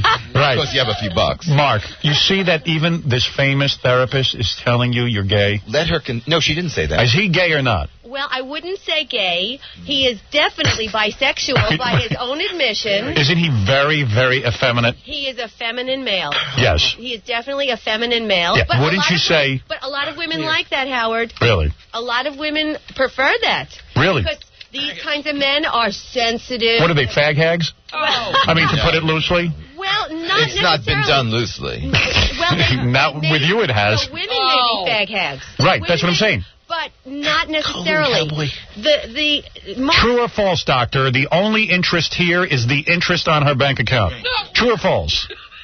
I think true for marriage. True. Yes, if he's intending to marry her, that's the reason he's married. Why do they have to get married after... Why are they engaged after... Because Mark will not be with her unless they get married and he has a financial interest. Well, but I'm with Robin. Why get married at this point? Mark, answer the question. Why get married at this point? Because the woman's 78 years old. Hey, I'm taking a plane. I'm going in the hospital for an operation. I can go first. You should wear a mask at the wedding. I was once phantom in the kitchen. In all fairness, guys, I met the woman. Yes. Oh, you interviewed Gilda. I sure did. Okay. Isn't that amazing? He picks a therapist named Gilda and a woman to marry named Gilda. All right. Now tell me what you learned when you interviewed his betrothed. I asked her how she felt about the homosexuality bit. Yes. She said bisexual, but okay, it doesn't matter. Whatever. Okay. I asked her about that. I said, aren't you concerned about other men? And her philosophy, interestingly enough, is don't ask, don't tell. Like the president. Well, isn't that interesting? Yeah. She doesn't want to know. Hey, don't ask him. President's got more action now, than I do. Are you offering therapy to Mark Harris? Are you his therapist? I'm his therapist. You are? Yeah. Why is Mark in therapy? He's always seems so happy to... Because he's a homosexual marrying women. I was never in therapy before, but it did... And was Mark honest in the therapy sessions? Was he saying, listen, I'm so gay... He's been very honest. He has. Yeah, because I'm raising all these issues. I mean, you've seen me on television. Yeah, you're very direct. No, you're very direct. I've seen you. You're good. I could raise more than issues. Yeah, you're on that. And he's raising it for men and women. You're on that with that Yenta Sally Jesse Raphael all the time, right? Isn't that true? Sally's a great lady, and she is a lady. She's a lady. A lady. You wouldn't know a lady if you saw one. No, he would know lady. Put it this way, if you bend over and crack a smile, I'll know the difference. Frank, you're on the air. Yeah, how are you? How are you? Okay, I know the lady that Mark is going to marry. Really? Yes. I had a restaurant on 3rd Avenue years ago with a husband who was a very wonderful guy. Big, tall, good-looking guy. Came in every Saturday night. We celebrated a birthday for her, as a matter of fact. Is he still alive? Because Mark would like to go out with him. I bet he would. He'd like to date the whole family. All right, so what do you have to say? At that time, the birthday, she was in her 70s at that time. Right. In the early 80s. Yes. At least 70, 70. So what do you have to say? What's the deal? She's got to be at least 90 now. She's 78. At least. 78. 78. She's about 4'2", and she's 90. No, she's not. Ask the doctor. Come on. She's not. She's a nice-looking woman. She happens to be a nice-looking woman, and she's extremely together. Really? When I raised these issues, she said, "Don't worry, I know what I want. It's okay." Wow. And So she wants to go through with this. She wants to go. She's a lovely woman, Man. and she's in heat for him. Wow. Well, I will tell you, for Mark her. is very entertaining. Yeah, he sure is. Yeah, but he's gay. Cook, too. Why does she have to marry him? I could cook. Why does she, as the doctor says, why does she have to marry? Lewis, you're on the air. Mark, hi. Hello. Do you remember me? Who are you? I'm a male escort. I dated Mark. And you dated me. I never called an escort, never paid anybody, so it's all bull. No, you picked me up on Sunset, the summer of '96. I lived with you for 2 weeks, Mark. Where'd you live? Where did I live? We lived in the Sunset Motel. You're really crazy. You never stay there? No. But what year are you even talking? Where did you hear this? Summer of '96, Mark. Really? Summer of '96? Yeah. 96, I was in Berlin, I was in Hollywood, I was in New York, but I wasn't on Sunset Boulevard. I think there were a few stores, You've never picked up a man on Sunset Boulevard? Never. I think that was, and I don't know all their names, but got caught up, with a tabloid show. Okay. My money's on Nicole. Your money's on Nicole. They could call here and say, I killed Nicole. I mean, come on. Would you admit that? I don't think that'll happen. No. God knows what they'll say. I don't know who Nicole could have kicked your ass, buddy. I don't know who these... people can call to be sensational. That's okay. I love But you know what's publicity. funny about Mark? He didn't deny anything. He just said, where did I never picked somebody up on Sunset Boulevard. What summer was it? Just trying to narrow down the date. That's all. Mark, why answer the question as the doctor asks, as Robin asks, as I'm now asking. Go ahead. Why do you have to get married? Why can't you just continue to date? You've been traveling through Europe with this woman. Yeah, it seems like you're already together. What do you need marriage for? You're not going to have children. Right. I'm an old-fashioned kind of guy. Yeah, I bet you are. And I raised the question, if she didn't have money... I love that sound. If she didn't have money... Listen to how he loves the sound. Now, Right. Why not? Yeah, he gets excited over that. He sure does. Come again? If she didn't have money, Right. would you marry her? Mark? If she didn't have money, would I marry her? What's that O in the background? Look how he's stalling. He can't even answer. He's got to repeat the If question. tomorrow like he didn't hear it. Gilda's money, if tomorrow Gilda's money was all gone. Gilda who? What's the story, Mark? Tomorrow she had a financial, all hell broke loose. A reversal. Right. All right? Right. We would live together.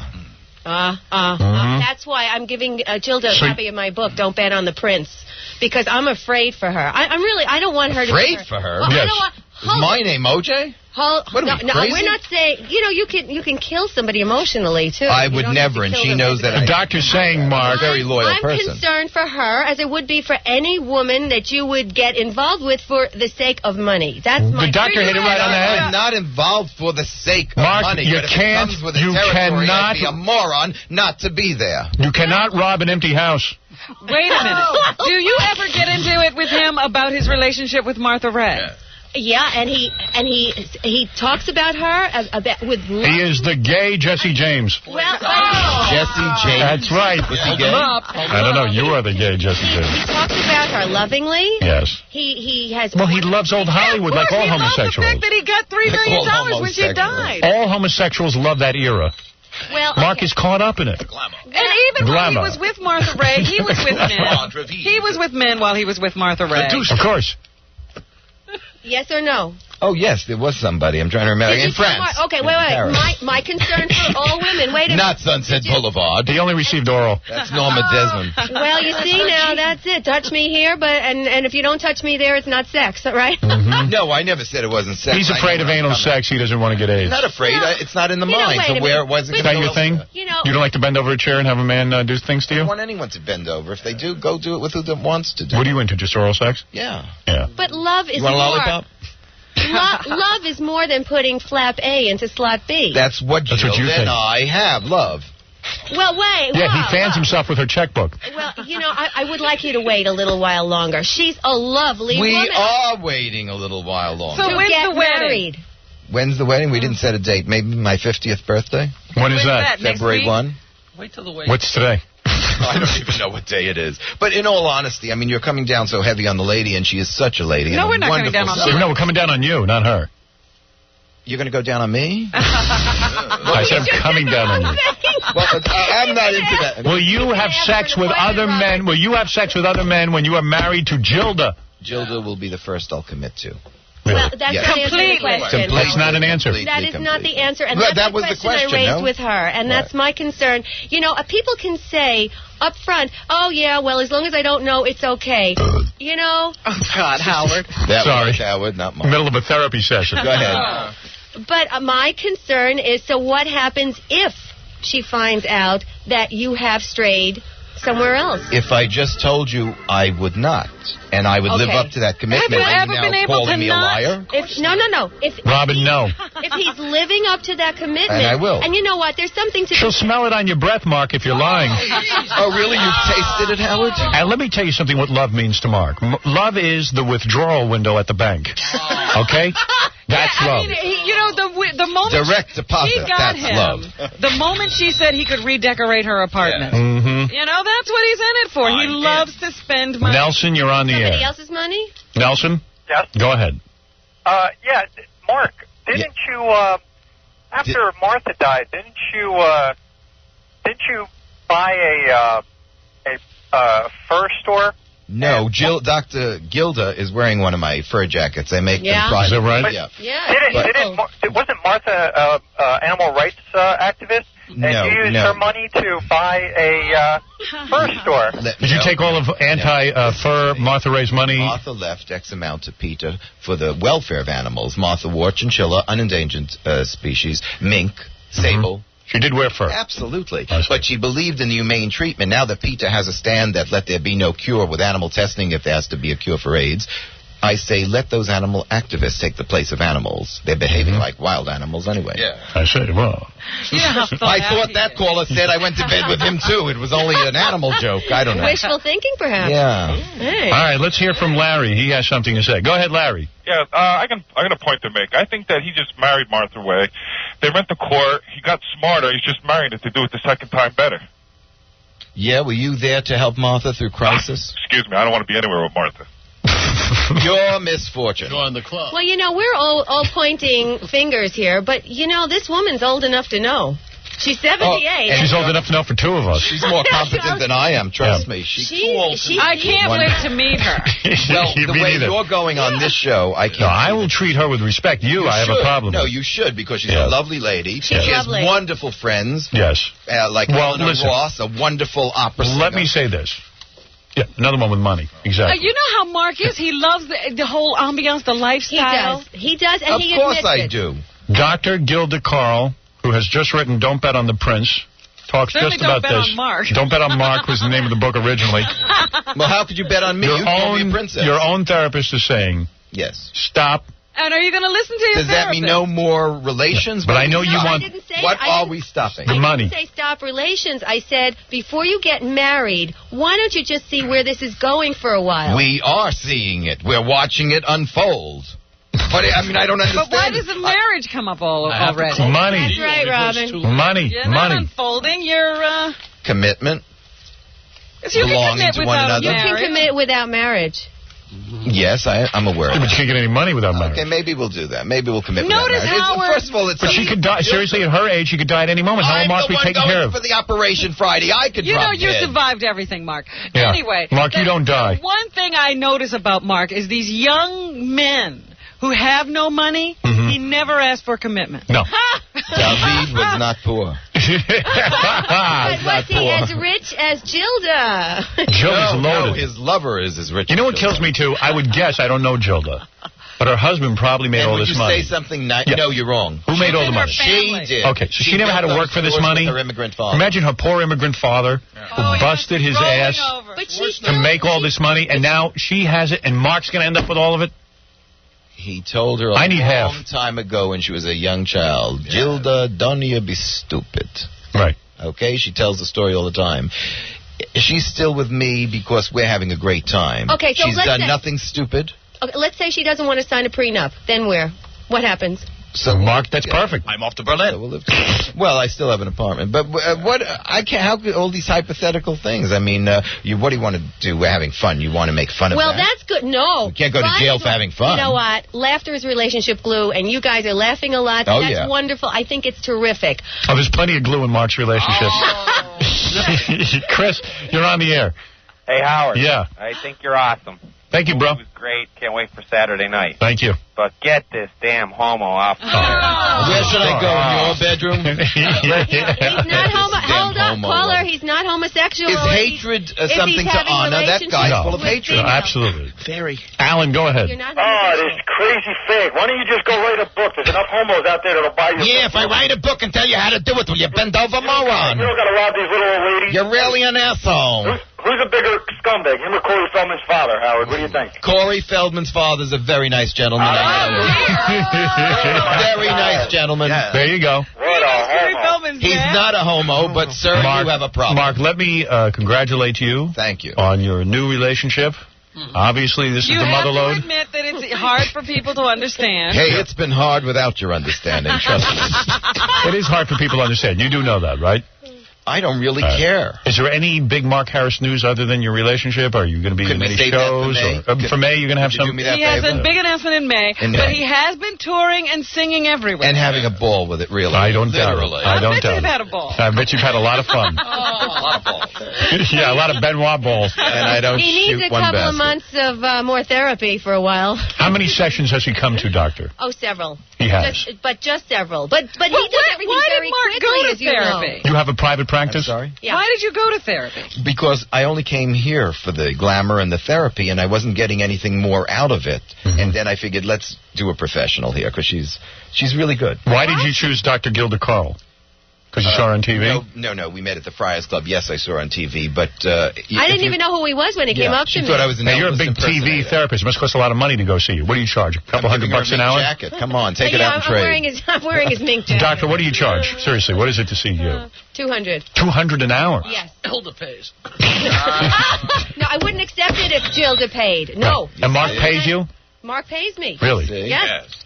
You're probably there. He thinks you're rich. I don't understand why he's going. What is your goal in therapy? I don't know. Are you married? Therapy before. No. You're single? Trying it Single out? now. I would like a therapist like you. Oh, good. Wait, that'd be Robin fun. has a good point. What Robin, is this? seriously, do you think I need therapy? Yes, but really intense therapy. Doctor, do you ever get it on with any of your patients? Are you kidding? Let's say I come in there and I need some help. Let's say you come, need period. help, but I would never. Really? Never. No. Oh, I don't believe that. Howard, would you sure say you something do. nice to No Gilda digital out there? manipulations? Say something nice to Gilda. Gilda, I want to say something nice to you right now. Get away from Mark. You hear me? Never Quick as you marry can. him. Never marry Use him. him. Never marry him. But you know something. You're a lovely woman. You don't need him. What? But you know, there are some very nice qualities to this man. Who? Oh, of course. I don't Mark's great. Very devoted father. You think that's funny? You're running around with guys in France while you're being a dad? When is he ever there? Daughters were not in France while I went with that guy. Yeah? But, I mean, how devoted are you? With me on other You're occasions. always in Europe. How could you be devoted? I take my children to Europe as well. You do? But I don't do dates And in Europe. he's looking towards the wealthier women as in response to wanting a good life for his daughter and his children. Mm-hmm. So, I mean, you can question why he's doing this. Right. But you understand that he's really looking to make a good life for his kids. He'd make someone a good pet. He would. Oh, I'm just a Are you looking chichilla. to pet him? A real chichilla. You want to put water on me? Is there any chance your fiancé will strap one on and do you, Mark? That's sick. That is sick? That's Fair enough. What is it, Gary? Mark, in all fairness to you, I'm not sure, how many daughters do you have? I have 5. Because I spoke to one several years ago who didn't really More want than to... you, Howard. I spoke to one several years ago who didn't want to come on the air, who was very unhappy with the way you treated her as a father. You know, and then it must be a crazy caller because it's not my children. They love him. I don't know. I mean... You don't know. I mean, I don't know who these people are calling me. I picked them up on Sunset Boulevard. What can I tell you? Right. Anybody could call. Maybe I went to bed with Clinton. I don't know anymore. Maybe you did. We have to talk about that. All I wanted was the Medal of Freedom. No, the girl said she was your daughter. She actually called from her garage with the motor running. Bobby, you're on the air. Yeah. You should hook this guy up with that pimple-faced Ralph. Look good together, those two bags. Yeah, you're going to pull out his blackheads and suck them? All right, look, Mark, Well, every please. time you get a moron on the phone. All right, listen. Mark, Gilda wouldn't like that. Gilda, beautiful woman. Obviously, she's not going into this with her eyes closed. No. She's old enough to know. Old enough to know. I think it's a little sudden. I do. Definitely. We're not getting married right away. But I'll need to meet Gilda, and I will talk to her. We want to be at the wedding. Yeah. We don't want to miss that. Yeah. We want to be there. I'd rather be at this wedding than any other wedding in the history of the weddings. Because? Because I don't believe it. I have to see it. Oh, that's okay. Then we'll do it at your house, Howard. You know, he married Martha Ray. He changed her diapers. He was very good to her. He was very good You to changed her. Martha Ray's diapers, didn't you? Yes, I did. You did? He was very good Yes, to her. I did. She was I grew up incontinent. with a cerebral palsied brother all my life. You did? Yes, I did. You see, when Your you Aunt look- Sally knows that. Everyone you ever went with is infirmed. No, Gilda's not infirm. No. I may be a little crazy, but she's well. All right. Well, anyway, congratulations. Thank you. To you and Gilda. I want to thank Dr. Gilda Carl. Don't bet on the prince. How to have the man you want by betting on yourself. She's a relationship expert. All right. What about, where's your husband? You divorced? I divorced him. You did? Yeah. All the experts divorced. That's right. They're all single. Because we know better, and then Right. we look for better ones. Did he cheat on you? Is that the problem? No, never What had happened? that as a problem. What happened? We both grew in different directions. Yes. So did Mark. Well, Mark is going in different directions by himself. in different erections. Dimensions. Right. Well, congratulations to you both for finding each other. Mark, you should be in long-term deep therapy. Yeah, he should be in Long 24 hours. We're going to work on it. I wish Mark would marry a wonderful man. That's I don't what I wish. want. He doesn't want one. I don't want a one. Well, we'll see about that. Of course, Renier is available. Well, whatever. Well, he says he doesn't want a man now. I think Mark's fantasy is he will get married to a very wealthy woman like Gilda. That's not a fantasy. That's not a fantasy. They will have 2 or 3 years together. She will die. No, she will not. And Mark will then be You're so free wrong. to date young boys who will want his money. To fly around with all the wrong. money. Right. in Isn't hand. that interesting? What goes around comes around. Mm-hmm. Spell that comes around. That's exactly what will happen. And hopefully the young boy will take your I don't want to money. see that day. I don't want to see that day when Mark's an old Nobody queen could take being my money but used. my children. Mark will be at Gilda's wake nude. Oh! He'll be at Gilda's wake with a date. That is my Gilda, prediction. Gilda, that's a shock jock talk. Shock jock. But I want to meet Gilda. I want to make sure she knows what she's doing with Well, it. you better say something nice to her. I'm saying something Why- nice right why now. would she want to I have come your up best here? interest at heart. Okay, I believe that. All right. I want to see the two of you together. Then I'll know. Okay. All right. And meanwhile, we'll work on him. Good. Work on him, Doc. A couple more tune-ups. If you fix Mark, you're good. Yeah. If you fix Mark, you will be greater than Freud. You understand? You're not kidding. So maybe nothing's broken. We'll Just find the out. hernia surgery. Trust me, something's broken. Just the hernia. Mark Harris, good luck with your hernia Thank you. operation. Thank you. Mark thinks he got a hernia from his tummy tuck. He thinks his hernia's moving around. It's on the left, Yeah. it's on the right. Well, you had a stomach. The other day. You had a stomach lift, didn't you? 3 years ago. Yeah, I just had Mark in here. I also I had had a Mark's ball pants lift. off during the commercials. He was showing me his stomach lift. Not all he had why did you wipe that? Yeah, he had his testicles. saliva? He Yeah, had no, I his had the testicles testicles lifted. Yeah. The only thing that's real is the nose and the eyes. You think that your eyes were done? Yeah, but I mean the shape is still the same. Oh no, they're not. it's Yes, not. We've got female eyes. You got Liberace I had them eyes. before. I mean, Yeah, okay. He has eyes for green. Change nationalities on it. I don't believe you got your hernia from your tummy tuck. Where'd I get it from? From lifting Gilda's money. No. He hasn't been there long enough. Yeah. And only your therapist would know. Mark Harris, Yes. who used to be married to Martha Ray, who perhaps will be married to Gilda. After this show, it's questionable. Right. Oh, we could break up your relationship? Well, Gilda loves me so much, and I love her, that I think we could come through this. Oh, dear. This Chris, has been so traumatic. You're on the air. What is it? Howard. Yes. Hey, my name's Chris. I'm a police officer from Philadelphia. Mm-hmm. Something nobody's touched on yet is this guy is a predator. What? There's a good chance that if he marries this lady, she's going to die possibly soon after he marries her. Yeah. There should be a watchdog watching this guy. He might poison her, or who knows. That's sick. Mark, is that possible that you will try to kill he's your... really not so going to sick. tell you. That is so... I mean, Man is a police callers officer. are wild. Who cares if he's a police officer? Well, he has Some of information. them are the biggest nuts in the world, beating Well, people. he sees a lot. Come on. He has seen it all. He's giving Mark ideas. I mean, I don't God. I would Thank you, never- officer. That's really No. sick. Hey, nobody thought O.J. could do it. Yeah, and police and Rodney King, that was right? Come on. Hey, I don't What do you know. That was an care about accident. I don't think he has that in him. That's ridiculous. No, editor also. Yes. And I was... Predator. People will think I visualized some woman in a wheelchair. All I did was go in for Shusha. I want Predator. Yeah, who's going to roll her down the aisle? He's going to roll. What did you say? Officer, what did you say? He's going off to all these old ladies with all the money because none of these young girls have any cash. So he said it's going to be easy. Well, this is a cop. Officer, respectfully, I say to you, take out your pistol, bend over, and use it. Wow. Wow. Very strong words from Mark Harris. Very strong words this morning. Gerald, go ahead. Howard, why you got this homo on here? What is the older you get, the more naive you get? How can this lady not Did you change the dial for 1 second while this homo was talking? That would be a good story if she was like Martha Ray's long-lost sister, and she's setting them up, and then on her dying bed... Let's hope that Mark Harris has a happy future. And Dr. Gilda Carl will read your book, Don't Bet on the Prince. Mark, we expect big news from you in May. Can't wait to meet I'll your be date. in May, yes. And we cannot wait to meet the future Gilda Harris. Thank you. I have to go rest. What a bag! Ooh, when two girls get together and talk on the phone, you never know what they're going to talk about. Hear it all on 1-800-44-STERN. Call now. They're waiting for you. 1-800-44-STERN.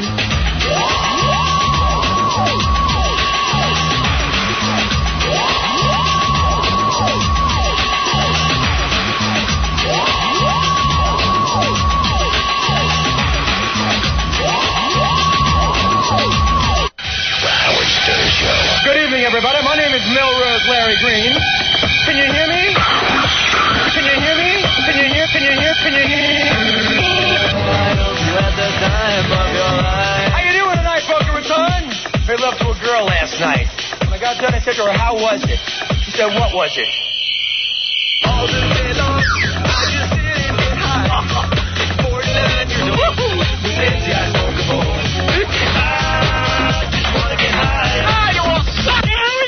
Yes. Oh, my God.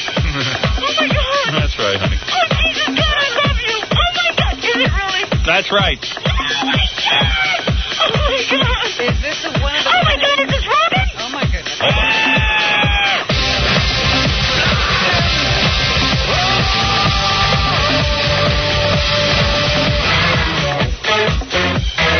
Hi, this is Kurt Loder. Howard Stern won rock star fame armed only with a pair of loose lips.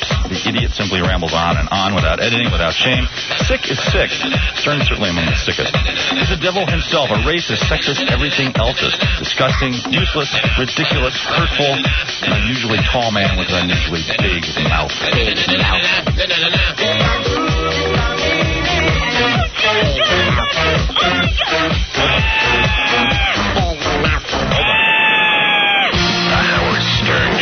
Hey, check out the E! Show tonight, The Coming of Riley.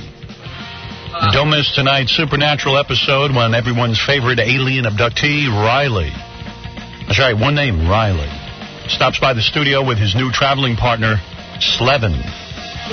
Slevin is yet to be abducted, but Riley will tell you what it's like to be on a spaceship. Plus, bonus montage of Riley yelling at Mike Ganji in the K-Rock hallways tonight on E! Everybody loves it.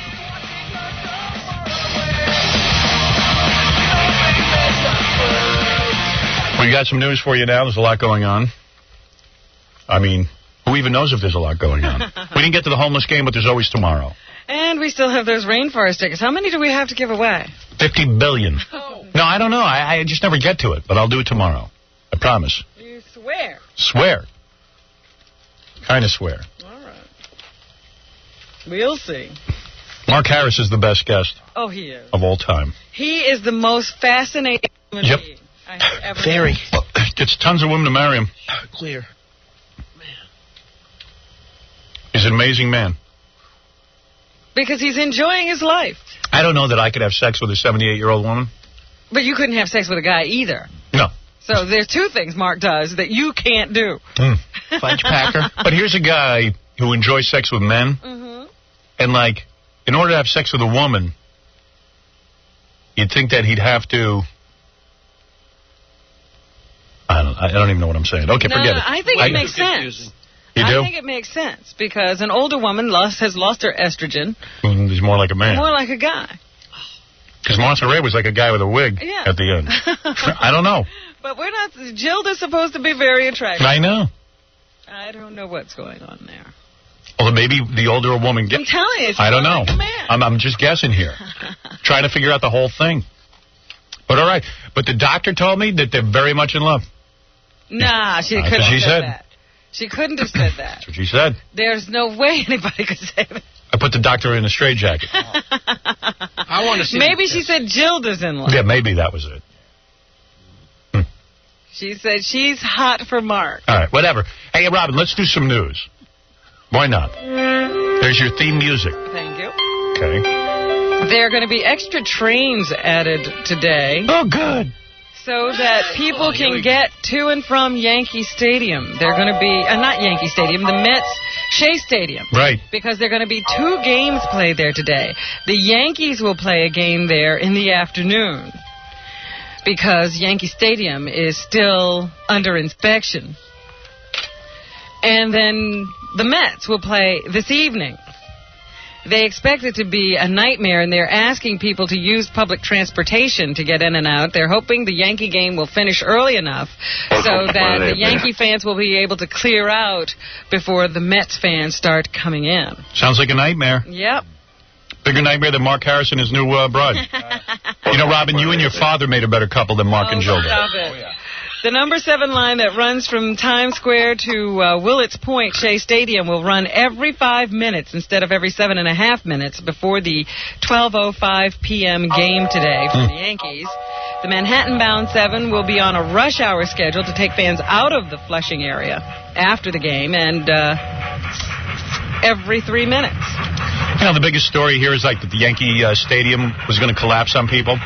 And the people who have the seats directly underneath the beams that collapsed, that have now been fixed, they're afraid to sit in their seats. That's the only place, as we said this morning, Robin, as you said, that's the only place that's safe. That's where you want to sit. You don't know if the rest of the stadium will come down, but they're going to make sure that part does. Yeah, it's where you want to sit. I think they're just grandstanding for better seats. George Steinbrenner apparently has asked them to attend the game with him. He's even agreed to sit in the section where the beam fell. There are also baseball players who are saying they're not going to let their wives come to the games at Yankee Stadium anymore. Yeah. Because they're afraid. Not because they're afraid. Honey, I don't want you to show up at the park anymore. You wouldn't want to get hurt.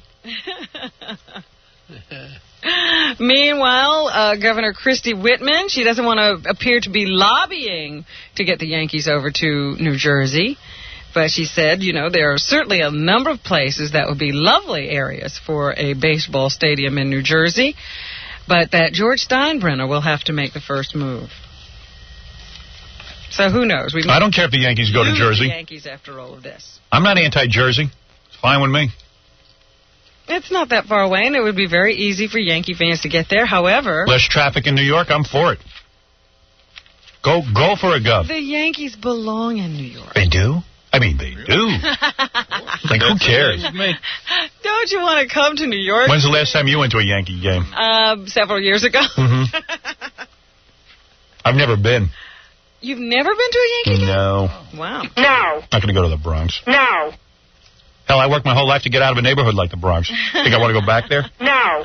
I'm scared out of my mind. You're amazing. What? You went when you were a kid. No. No. You went to Shea. Went to Shea. It was in Queens, a little safer. Yankee Stadium is in a neighborhood that is like downtown Beirut. You go there, your car can get ripped off. Oh, please. I mean, who would go there? And then you get in the park and everybody's loaded and they're like, you know, they're ready to start fistfights over any reason. No. Baseball games are to be watched on television. You know. Some people say New York without the Yankees is like Paris without Mark Harris. But not me. Published reports say the last detailed inspection of Yankee Stadium structure came 19 years ago after cracks appeared in concrete decks. Cracks? Now the 75-year-old baseball stadium is being studied and x-rayed by city engineers after a 500-pound steel joint crashed onto seats along the third baseline on Monday. So I guess that did need a little looking into. 19 years. Indeed. That's amazing. Yeah. President Clinton, I told you yesterday, was down in Houston for another forum on race. It was sponsored by ESPN and shown on their cable channel. I watched it. Did you? Yeah. Well, the president said that we needed to pay attention to the relationships about the race relations we see in the world of sports. By dealing with both the positive things which have happened in terms of opportunity for people of all races and people getting together and working together, and the continuing challenges in athletics, I think just by doing that, we learn more about the rest of the country and what needs to be done. And people are saying that most sports teams are mostly black and Hispanic, and yet the front office is mostly white. But what are white guys going to do? Get other jobs? I guess. I don't know. There were some sports figures on the panel. Jim Brown, who is a former running back for the Cleveland Browns, and Jackie Joyner-Kersee, the decathlon woman, or whatever they call that thing the women do, heptathlon. I don't do that. Anyway, she was there. What the dealio? Brown criticized black athletes and coaches for not hiring black lawyers and agents. Can you imagine? Would you play Jim Brown, please? Where is he? What number? Give me a number. Number 9. Okay. Right now, the black investment dollars goes into other neighborhoods. When you're talking about blacks building that capital, and those people that got that capital, if they don't want to put that capital in there, we can't force them as human beings. Does that go for whites, too? That goes Shut for up, whites, you but prick. they go and they do that. They would do that. Well, so there seemed to be some dissension on the panel. Jackie Joyner-Kersee and Jim Brown having it out over whether black athletes and coaches should hire black lawyers and agents. Hey, now. It's not going to happen. Not for a long time. It happens now, Howard, but it's just not as much as Jim Brown would like to see it. Well, I know Mike Tyson has a black management team. He's not the only one. There are black management teams that work. Not everybody's being represented by Don King. Really? Absolutely. That is not typical. Yesterday I told you about a 6-year-old boy who was swept over Niagara Falls and they were looking for his body. Well, they've now given up the search for the 6-year-old boy who fell into the falls. Yeah, you don't survive that. The hunt for Richard Carm ended late yesterday afternoon, a day after he fell into the Niagara River and went over the American Falls. The child was on a field trip with his mother, who is considered developmentally disabled. A Buffalo agency for the disabled organized the trip. The agency's head says he has no doubt the children were in capable hands on the outing. I understand now that they were in a little area not directly over the falls where there is no fence. And I think this kid, according to the report I heard, was told that it was all right to, like, put his hand in the water. And so he put his, bent over and put his hand in the water, and apparently when he stood up, he lost his balance. Why are these kids putting their hands in the water? And went over.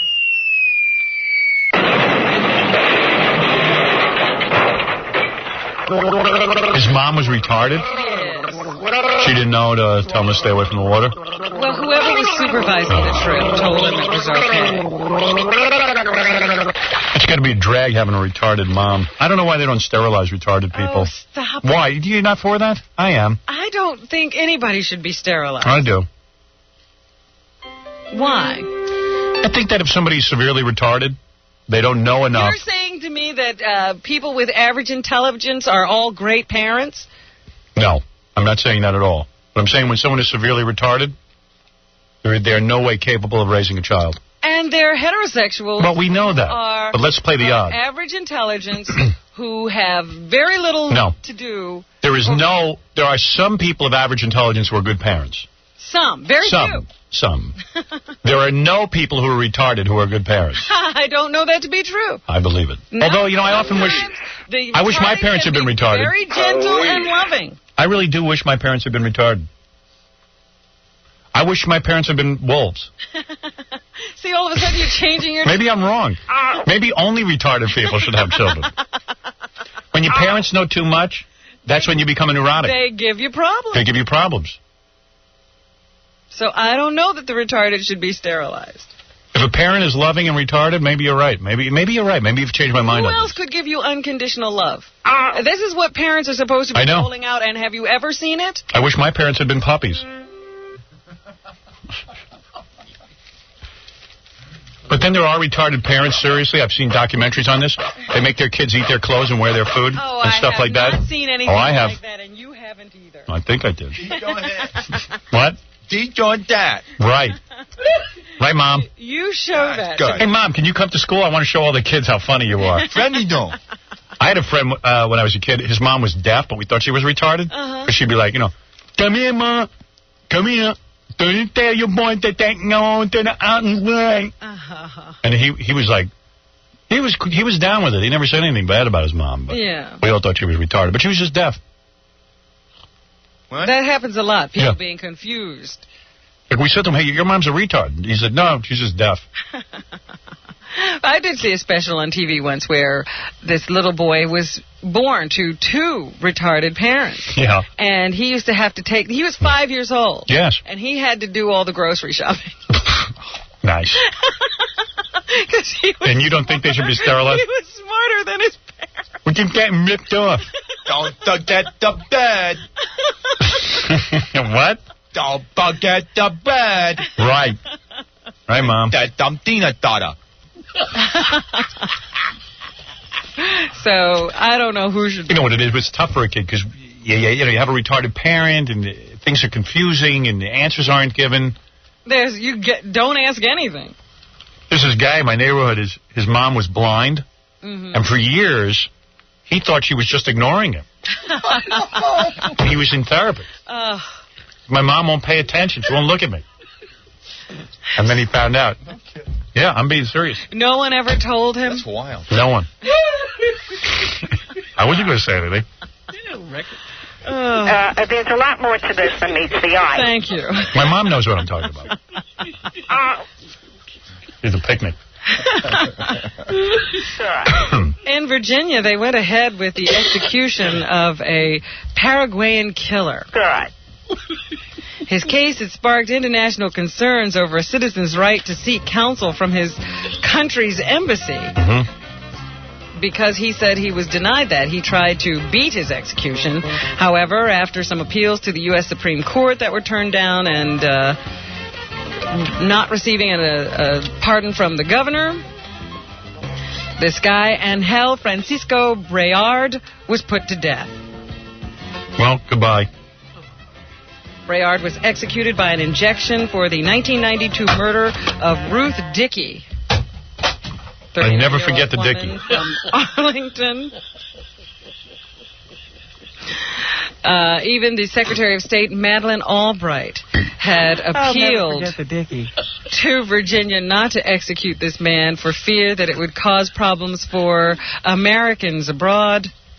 However, Virginia went ahead with it. Madeleine Albright, the Secretary of State, now says that she's taking steps to make sure this problem doesn't happen again. You know she's a Jew?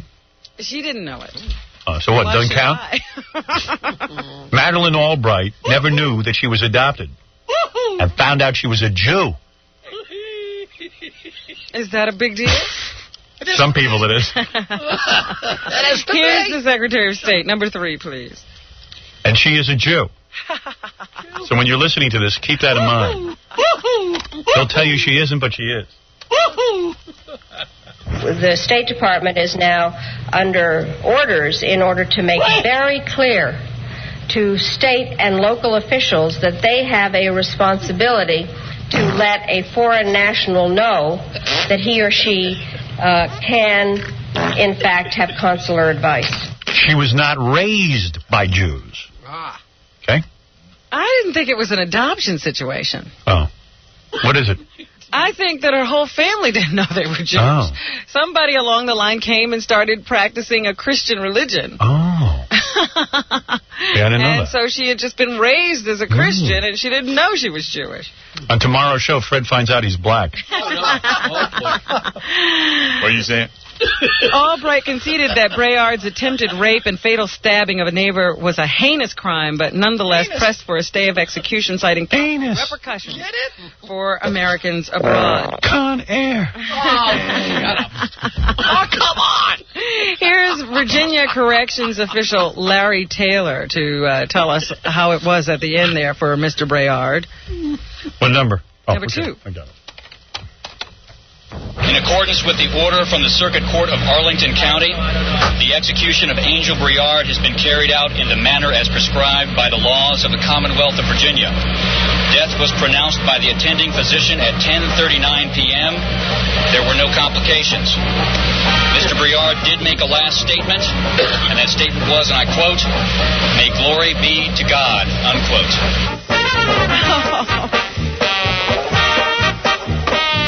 You better hope.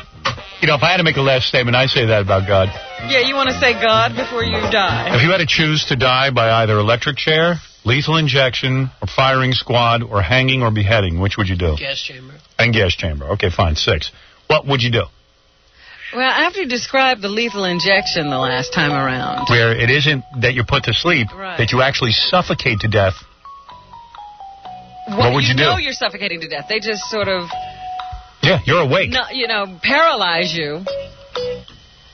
Why don't they put you out like they do when they extract a tooth? I say give us an overdose of heroin when you do something bad. Handful sleep. I mean, that's the humane thing to do. I mean, they euthanize dogs that way. Right, they give them something good. Here's something weird. Why do they swab a guy's arm with alcohol before they give him a lethal injection? I don't know. Do you ever think about that? That's true, too. Why do they do that? Why do you care about anything? But like we say, there are so many stupid things going on. They fixed that woman's teeth in Texas before they killed her. Why? I'm too busy trying to figure out why ducks' quacks don't echo. They don't. I'll reveal more tomorrow. There are a lot of questions to be answered. We argued about that yesterday at lunch. It's true. Impossible. The ducks' quack does not echo. Sound. It does not echo, and they don't know why. Who told you that? Jeff Schick. Yeah, and he's with IBM. No, he sent me an article on it. Albright was adopted. Who told you that? It just doesn't make sense, does it? Sure it does. It's a sound that isn't echoable. What makes sense about that? Try it. Take a duck into a tunnel. You're saying it makes sense. It does not make sense. It makes may be total true, sense. But it doesn't make any sense. Makes a lot of sense. There's a sound that has a sound. It makes sense to me. Oh, It makes more sense than Mark Harris getting married to a woman. Well, that's true. So how would you kill yourself? I think that I would go for the electric chair. Oh. No, because you know as well as I do that when they fry you, you don't die right away. And sometimes there's accidents where you just smoke. Yeah, but I figure just like with, electric shock therapy. No, it's not. Because let me describe it to you. All right. No picnic. When you get electrocuted, they have to jolt you several times because usually the first and second time it doesn't work. Right. I don't know that to be true. Not that it doesn't work. It doesn't finish the job. Yeah, you're alive. I mean, people get hit by lightning and live. Yep. And that's a lot less intense than... And you feel... You ever touch like... yeah. And you get that... I get that little buzz. Right. Imagine that. I think you'd want a guillotine. Quickly, right? Maybe guillotine. No. Why? I don't want to sit there and wait to hear anything. It's embarrassing to hear see your head come off, too, in front of people. Yes. I don't want that. I'd probably take either the electric chair or the gas chamber. What about firing? No, gas chamber, you suffocate. Worst. I don't mind that. Yes, you do. No, I think I'd like to go that way. No, you wouldn't. I don't want to be killed by a gun. I don't want to see it coming. Put a bag over your head. Right. Have a cigarette. That'd be funny. But you hear the gun go off. That's true. Not if it's a duck. All right, go ahead. What else is in the news? Oh, my goodness. Where were we? We were talking about wank. Guy who died, right? I didn't hear that. Also, Larry Singleton. Remember him? He's the guy who raped the girl in California who was hitchhiking and then cut off both her arms and left her to die. Yeah. After he was paroled for serving his time for that crime, he moved to Florida, and eventually they found a woman dead in his apartment. A hooker. Yes. Well, yesterday he was sentenced to death. Good. For that crime. Clifford Tyson is the murder victim's boyfriend, and he doesn't agree with the sentencing that Singleton received. Here's Clifford Tyson, number 4. Who would disagree? I do not believe in the death penalty. Oh. I don't want to see Mr. Singleton die. I do. I'm basing everything I say upon my Lord's word. Who is that guy? That is the boyfriend of the woman he killed. Oh, please. Who cares what he has to say? The boyfriend. Just thought you might like to hear. Mary Vincent is the victim who lost her arms after Singleton raped her and left her to die. She said she's not in agreement with the death penalty either, but maybe the sentence will bring some closure to the case. I do hope that Roxanne Hayes' family and my family can put this horrible criminal tragedy behind us. No, you can't, because he ruined your life. This woman is married, I think, and has gone on with her life. Had her arms cut off. Can you imagine? Incredible spirit. By this animal, and he got out of jail. Yeah. They let him out so he could now do better. He finally got to the point where he was actually able to complete the crime. Too bad the first time around he didn't have a joint on him. They would have given him the chairs. Go ahead, Robin. Oh, break? Okay, break, and then we'll finish. Right. Movies versus cans. 2 different slang words for breasts. Which one is better? Hear this and other weighty issues debated next on The Howard Stern Show.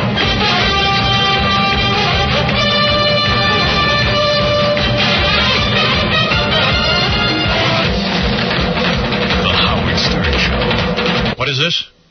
Balance? Balance what? Balance bar? Oh, I love the Balance bar, Robin. Balance Nutrition Bar. Did you eat it on vacation? Yes, I did. I carried it in my briefcase.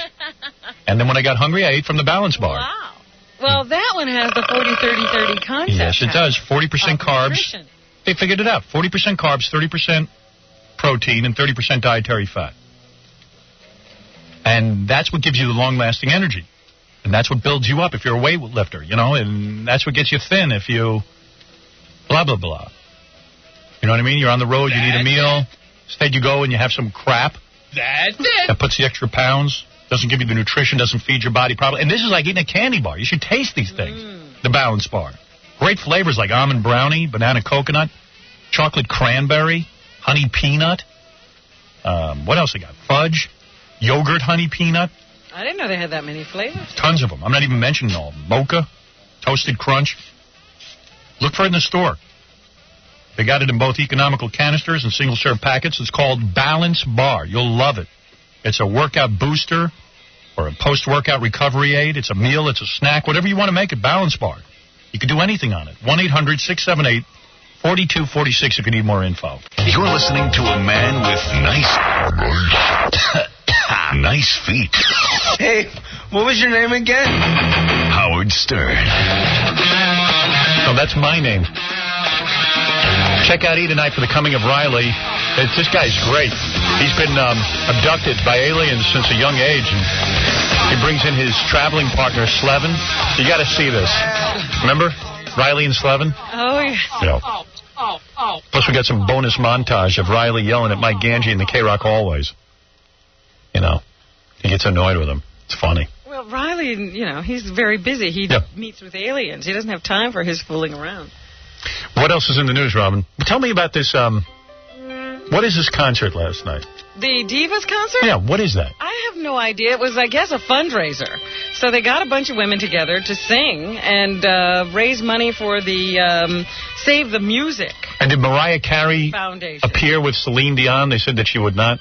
I have no idea. I don't watch this. She did appear with her. Did she? That's what it says in the paper. Yeah, right.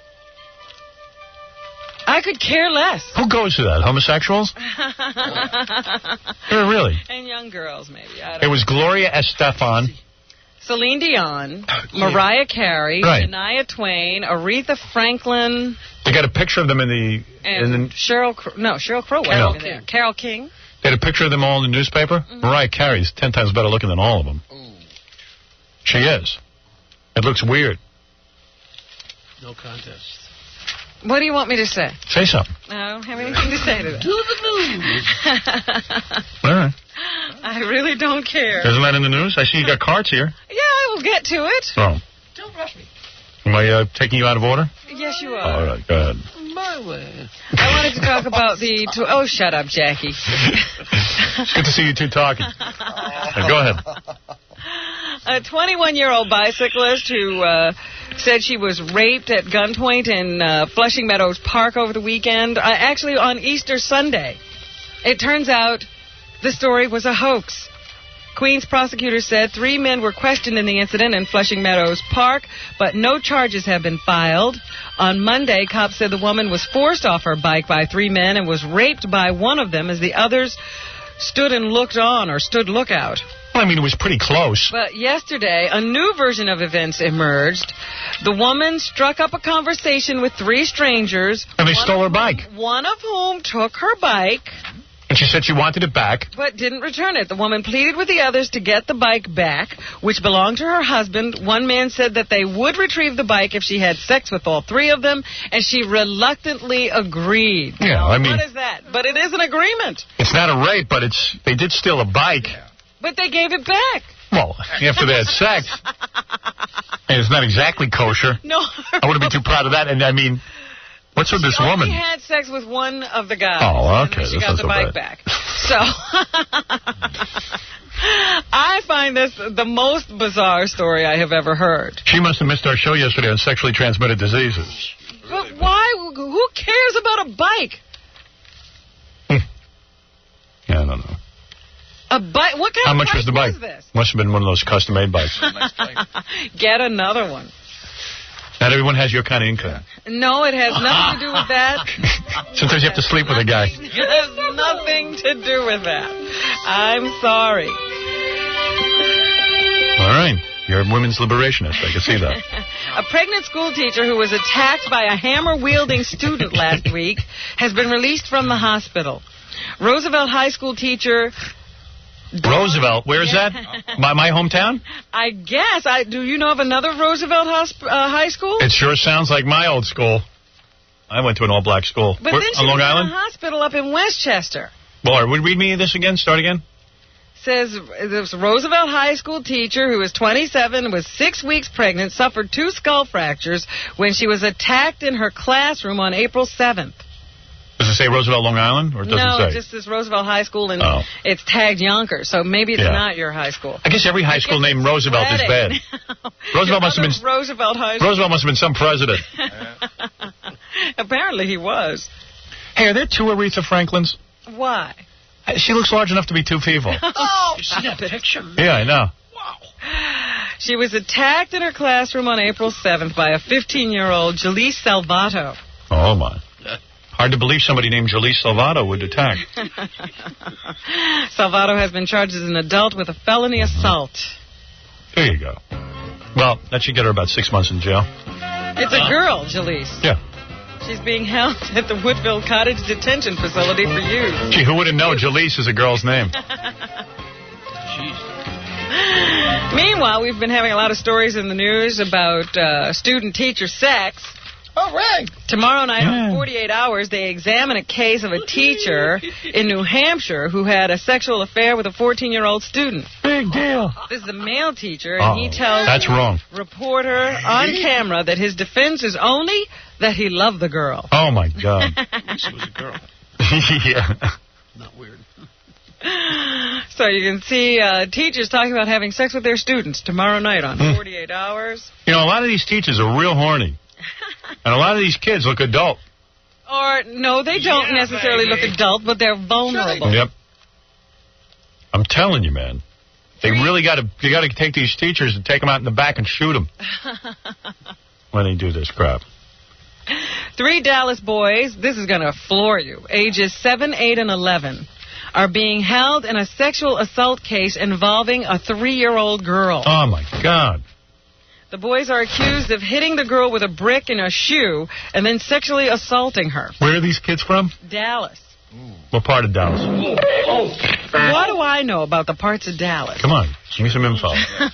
The girl had been playing in her front yard on Thursday when she was seized and taken to a nearby creek where she was assaulted. Their defense was they loved her. Do you realize that only the 11-year-old can be charged? Really? With what? He's 11 years old. We can be charged with sexual assault, but you can't even charge the 7 and the 8-year-old. Their defense was the 3-year-old had a body of a 4-year-old. Oh. That's right. Hard to believe. In Vienna, an Austrian car... Can you imagine? What? I don't know. 3. 3 years old. Oh. 7, 8, and 11. Wow. 7 and 8, you're not even supposed to be thinking about that stuff. 11 maybe. Not even. I know. What grade? Why are you ever thinking about rape? No, you know, sex even. I mean, yeah, girl. You don't even know you have a penis when you're 7. That's not true. I didn't. You should see mine. Slow. You know, you see the size of mine.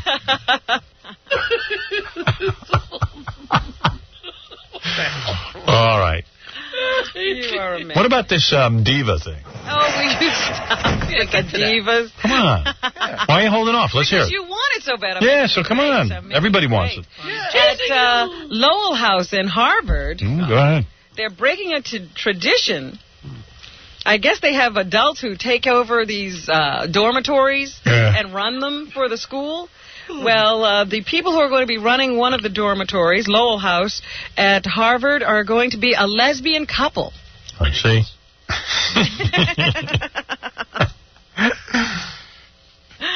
See what? The 2 lesbians are going to be housemasters. Sissy.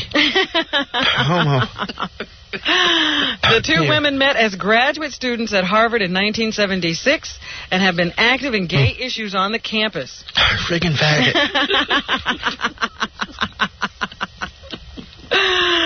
Jet-setting socialite Maggie Trudeau is in a mental hospital. You don't think the diva story is bigger than Maggie Trudeau? I could care less about the divas. Why?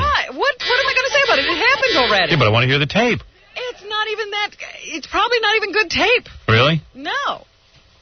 All right. Do what you want. All right, play Mariah Carey. The one piece of good tape is Mariah Carey singing at the rehearsal. All right, let me hear that. See, that's good tape. What are you putting down your tape for?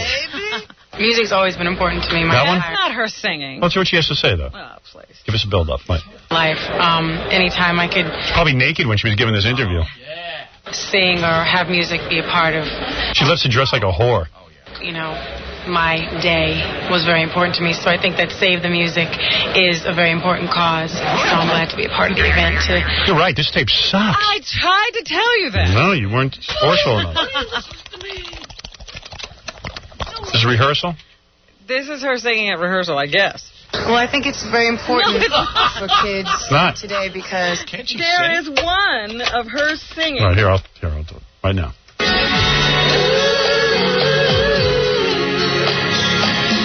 Beautiful.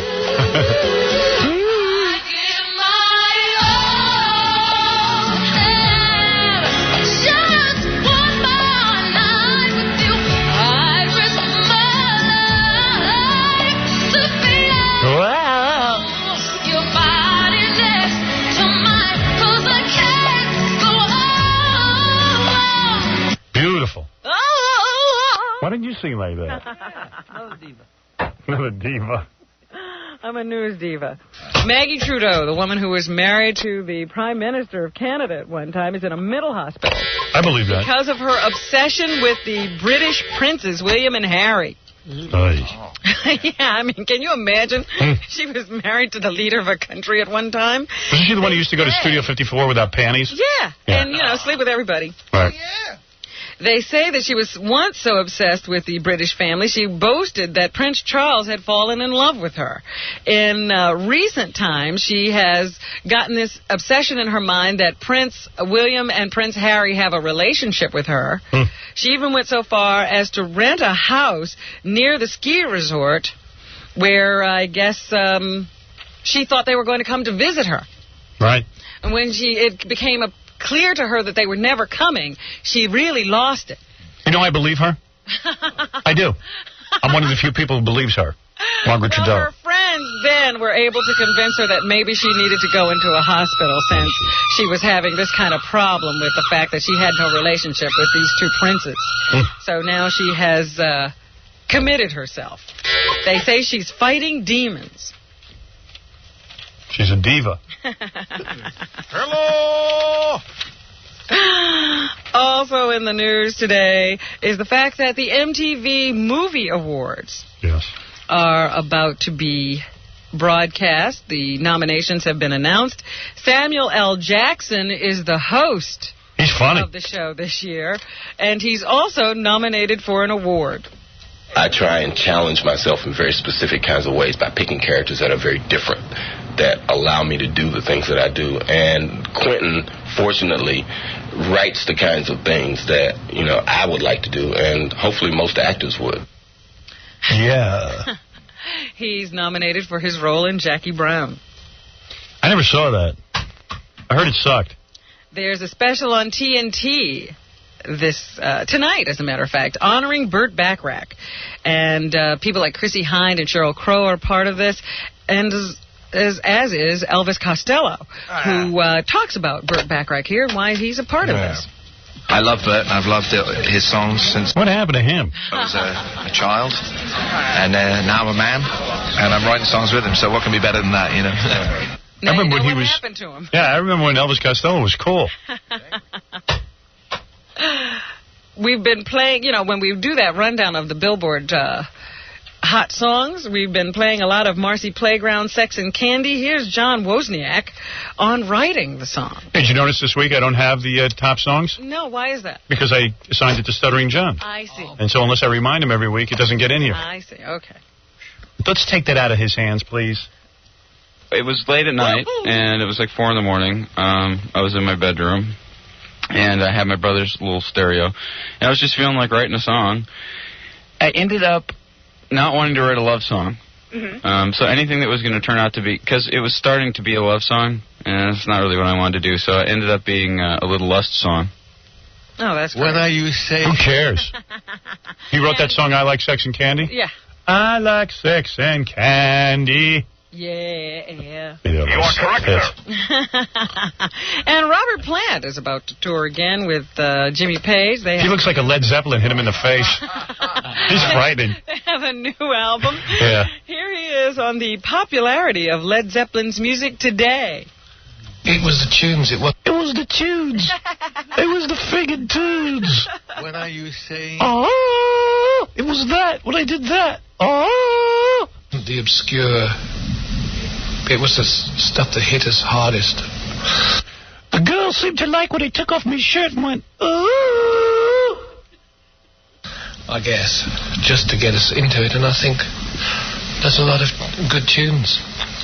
I know it sounds a bit cheesy, but, the reason that people are successful is because people like to relate to the songs and the melodies and the lyrics and stuff. So that's why Hendrix is still... Well, actually, Hendrix is so exciting. What's he talking about? I don't know. He's lost. I had hits during the Civil War. Yeah, the tunes, man. The tunes, man. I'm a hippie. Princess Stephanie, 33, is pregnant again with her third child. The father's Jackie. Yeah, I was over in Monaco. The spokeswoman for Monaco would not divulge the princess's due date or the name of the father-to-be. It's me, Jackie. I was over there with Stuttering John. As you know, we had a great time. Is not married at this time. I nailed it and I played golf. And then cards. The Spice Girls are about to kick off a U.S. tour. Who cares? They're coming back again. And get them pregnant too. Finally, this morning, there's also going to be a Teen Idols tour, Howard. You're not interested in this one. You got tape? One-time teen heartthrobs Peter Noon, Davy Jones, and Bobby Sherman are going on tour this summer to revive many of their 60s and 70s era hits. Too bad Ricky Nelson's dead.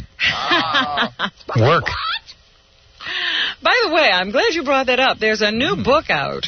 I forget the author, but he's saying, he just writes about all these guys who everybody thought were heterosexual, who he thinks are gay. Yeah, I'd read that book. And he says Ricky Nelson. He thinks he's gay? Wild. Ricky Nelson was gay? And likes guys. No. What about Ozzy? Ozzy was a straight arrow, apparently. Really? But Ricky, unlike his image, was But he was married and he had kids. Well, what are you going to say? Mark Harris has kids. That's right.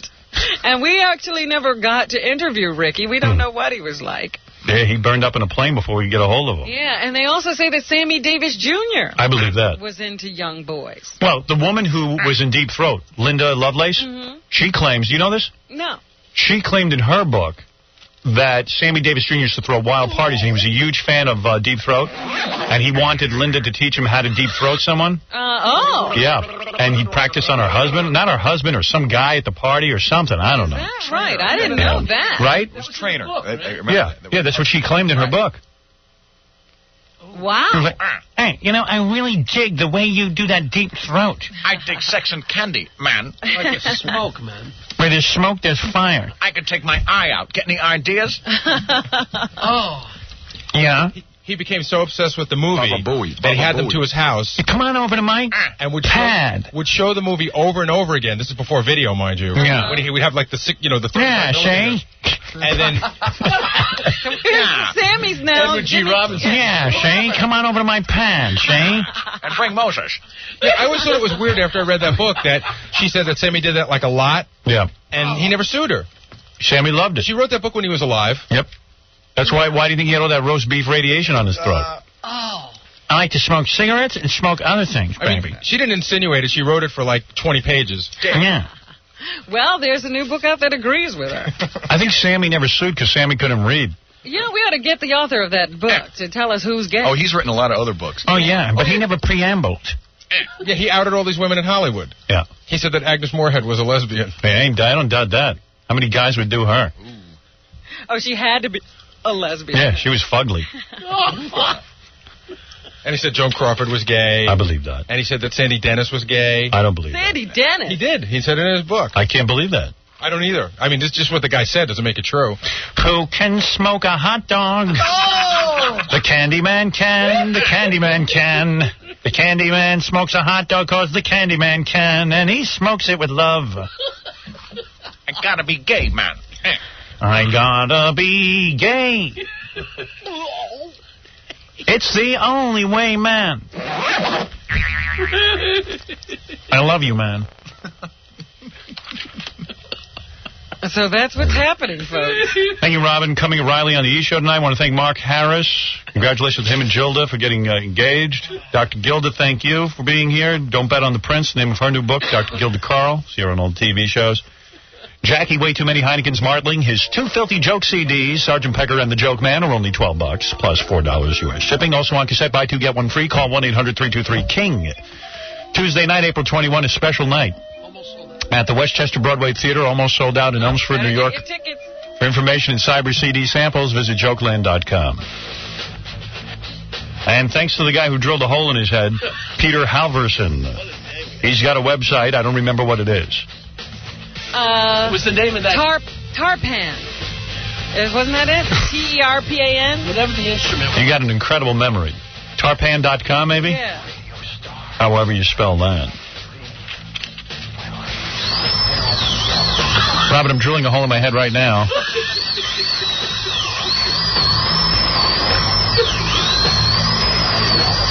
And Dr. Laura is an asswife.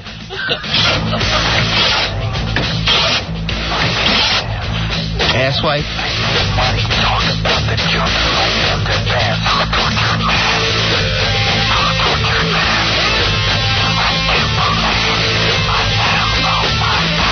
Ladies and gentlemen, the Martian ambassador is going to say a few words. You're listening to The Howard Stern Show.